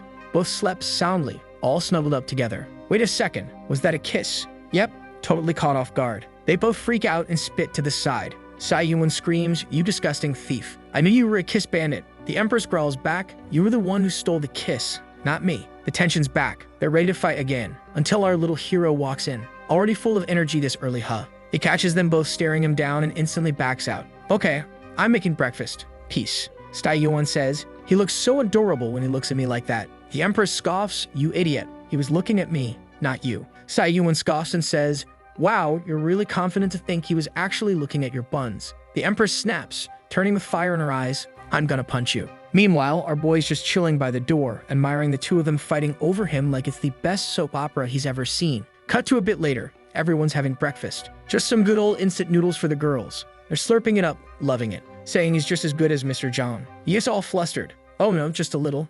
I'd only made it to please you both." The Empress asks, "If you're so good at it, then why don't you cook more often?" He shrugs. Food made by someone else always tastes better. Sai Yuan starts devouring like she hasn't eaten in days. He shouts, "Hey, chill. There's plenty of food." She just yells back, "I want it." The Empress starts scarfing it down too. They're totally competing. Our clueless prince just stares at them blankly, thinking, why do they have to compete at everything? Then suddenly, the Empress remembers everything Sai Yuan said, that she has no parents, no siblings, no one. So she goes, "Well, since you're all alone, why don't you come live with us in the palace?" Our protagonist short circuits. Wait, what? She was the one all jealous a moment ago, and now she's inviting her in? Sai Yuan looks suspicious. "Are you pitying me now?" The Empress snaps, "Pity you? Please. Why would I pity a cow? I just know that if you're outside the palace, you'll find ways to seduce the prince. At least this way, if you're around, you can't do anything behind my back." Our boy's got his hand to his head. "Oh, Majesty, you're not ready for what's coming." Sai Yuan grins. "In that case, I won't be shy. I accept." The Empress goes, "Come on in then. What do you think? I'm scared of something. If I were that insecure, I wouldn't be Empress of this empire." They bicker a little more. Another round of chest-to-chest clashing. Our boy looks over to the system. You recording this? The system goes, bro, I've been recording since yesterday. You think I don't know you by now. He pulls the girls apart. All right, enough. Time to stop fooling around. Go do something useful. Get to work. Sayuan speaks up. There's something I need to tell the Empress. She explains. The name 3,000 realms is just a concept. There are actually far more than that. And some of those realms, the ones where natural laws are broken, become unstable. The energy gets chaotic and no civilization can survive there. Those are the desolate domains. The Yan'an Desert, what you thought was just a wasteland, used to be under the control of the so-called Great Yan Empire. But all that history is fake. Empress freezes. Fake. Doesn't matter. I still have to be Empress of this land to protect the people. Sayuan grabs her. You really are something else. Staying so calm like that? You really are worthy of sharing the man I'm trying to steal. The Empress snarls, you filthy thief, I'll kill you. Sayuan lets out a soft little ow and collapses dramatically into the Empress's chest. She starts talking about her past. Her country's been in civil war since she was born, 20 years. Her brothers and sisters all tried to kill her to take the throne, but she fought back and won. The Empress feels a wave of sympathy. She's 22, just like her. But Sayuan's already had to kill family and watch her entire country fall apart. Still, as she looks at those mountains, she wonders, how can those be so big when she's only a month older than me? Sayuan then shares his story. There was this ancient training ground where generations trained. One day, they killed a dragon and found a crystal inside its head. Inside that crystal was a baby, and that baby grew up to become the Empress's father. Now the Empress starts feeling uneasy. Xiao Qian had mentioned something about her father's backstory being weird too. No one could get the baby out of the crystal at first, but when the innate embryo began to awaken, the crystal began to melt. So the three great factions, the demonic clan, Dongyuan Empire, and the Pavilion, they each took on a role. The demonic clan provided laws, the Pavilion made the plans, and Dongyuan Empire sent people to build a fake life and create the dynasty the child would rule. After placing him in a village, that fake life began. Sayuan pulls her even closer. You get it, your father's life is a lie. Then she says, that embryo, it wasn't supposed to appear for another 60 years, but this one's coming fast. The Empress asks, where is it? Sayuan looks her in the eyes. It's in you, obviously. Suddenly, the ring on her finger starts glowing and a statue appears in her hand. It's the innate jade. When the time comes, it'll absorb all the destiny energy of this nation. The Empress asks, so what happens then? Sayuan explains, if that really goes down, everyone in the dynasty will die, leaving you as a lonely Empress, ruling over ruins. The second option is to fight back against that fate, but you'll probably die trying to protect your people. Then the Empress asks, if the dragon was in that desert land, where's the body now? Sayuan points off into the distance and says, the dragon's body melted and covered the whole Qingyang mountain region. She says Shou's probably already noticed something strange. Cue our boy strolling in. Ah, so that's why all the pigs turned into dragon pigs. Chicken dragons, fish dragons, yo, smack. He slaps Sayuan on the head. Why didn't you explain that earlier, woman? The Empress then asks, do you know what happened to my father and my two brothers? Sayuan tells her that, according to the records, her father is alive, and it was her mother who saved him. The Empress blinks. My mother. Sayuan explains that at some point, her father began seeing through the fake illusion of the dynasty. Right as things were about to escalate, a mysterious hand reached out of nowhere and pulled both of them away. Apparently, that power was related to her mother. Most likely, the two of them are living together now. Then they glance over and notice the prince, totally zoning out, drooling. What are you staring at? He says, I was just thinking about this pavilion you mentioned. This is straight up cruelty. How can someone manipulate a person's entire life like that? Then he turns to the Empress and softly says, Your Majesty, don't stress too much. Your father managed to break free from being controlled and used for so long. But what he's really thinking is,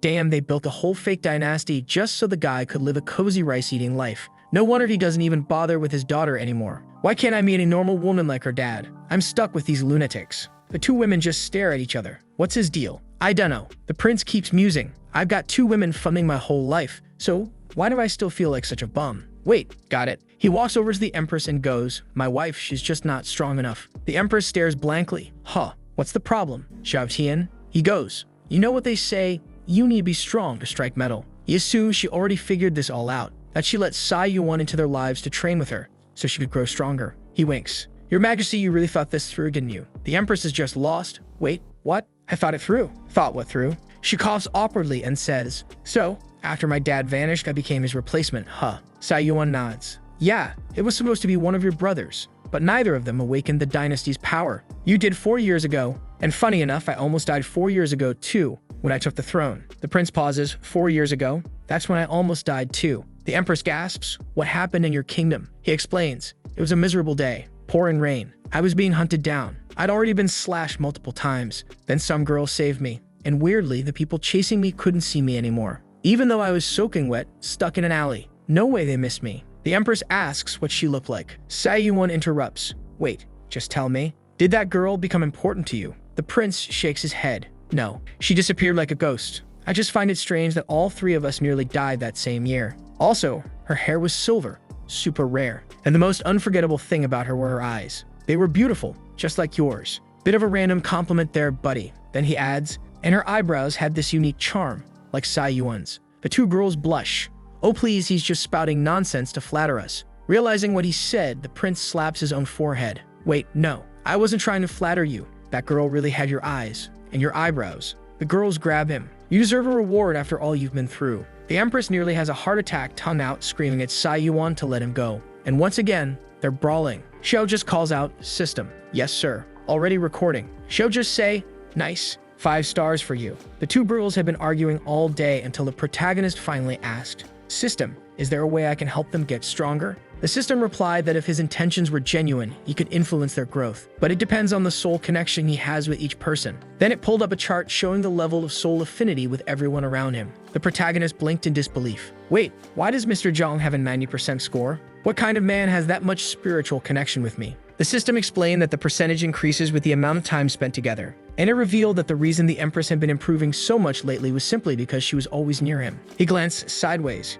Yep, the girls were still bickering. Meanwhile, his mind wandered back to those 3 mysterious figures who'd created a fake world for her father. Could I really destroy them, he muttered. The system told him that he could, but only if he went back in time, which meant he'd have to jump to another world entirely. Our boy sighed. Damn, those guys have been plotting this stuff for over a century. Weird how none of them have come after me yet, huh? Maybe they think I'm invincible. Right then, the two women kicked off another round of their eternal feud, started drinking again, and ended up passed out. Just then, Linger and Sister Liu arrived. Apparently, the protagonist had called them over. He turned and said, come on, hurry, get in here. As soon as they walked in and saw the 2 unconscious girls, Linger gasped, whoa, Prince, you're wild, huh? But Olin K, he smacked her on the head. Shut it. What kind of nonsense are you thinking? Sister Liu, more composed, got it right away. You called us to watch over them, didn't you? Exactly, he said. If anything happens, use this J to contact me. Linger squinted. Where are you going this late, Prince? He brushed it off. Nothing serious, just a quick errand. Don't tell Her Majesty, all right? Sister Liu raised an eyebrow. The protagonist added, inside the Great Yan Dynasty, there's a force called the Pavilion, right? Where is it exactly? Sister Liu said she knew the place, but asked why he wanted to know. He explained, those people did something horrible to the Yan Empire. But as you both know, I'm a wonderful prince. I'd never go there just to cause chaos or anything. The girls exchanged a look. Yeah, right. They were very skeptical. Linger asked, wait, you're not going to forgive them and not slaughter everyone, are you? Smack.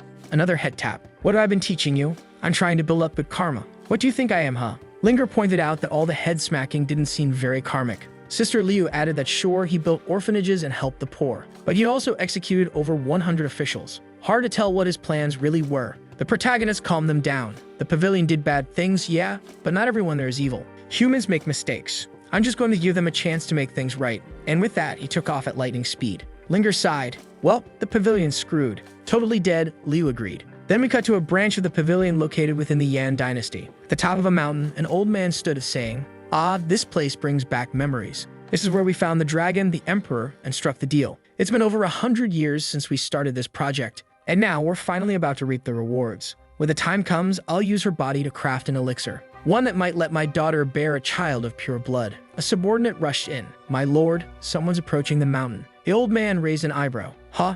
This late at night? Didn't the barrier formation stop them? The messenger replied. It's Prince Xiao Tian. He's carrying the Empress's jade, so the mountain's formation didn't block him. The elder was intrigued. Xiao Tian? The kid who survives by relying on his good looks? What does he want with our pavilion? Is anyone with him? No, sir. He came alone. But he looked serious and had an aura of mercy. The old man chuckled. An aura of mercy. This brat came all this way with that expression. He must be insane. Another elder asked, should we go help him up the mountain? Nah, let that fool climb up on his own. Once he gets to the top, throw him right back down. Our boy's making his way up the mountain, thinking to himself that he deserves an Oscar for all the acting he has to do every time. An hour later, he finally reaches the top of the pavilion. Obviously, folks, he didn't use his powers to fly up. He wanted to give them a chance not to mess things up. He came as a normal, humble person. The old man welcomes him. Prince Xiao, was the mountain climb exhausting? Without wasting time, Xiao says straight up, I was going to give you 2 chances to earn forgiveness. You already blew the first one by making me walk all the way up. Let's see if you handle the next chance better. The old man spreads his arms out and asks, Prince, why are you talking about forgiveness? What exactly did the pavilion do wrong? Our protagonist doesn't hold back. You, the pavilion of Changji, the empire of Danyang, the demon sect. All of you have interfered in the Empress's father's entire life. Not only that, but you murdered 2 of her uncles and tricked Her Majesty. You people are vile, and what you did was a massive crime. And now you still have the nerve to laugh and ask me why I should forgive you. The old man freezes. How? How do you know about that? This can't be. Our plan was flawless. How did this clueless little prince figure everything out? But Xiao just smirks right in his face. We're so scared, oh mighty Prince Xiao. How are we supposed to get a like on this video that helps Mamoru make more juicy content for his viewers? Activate the cheeky little bell, and I'm out.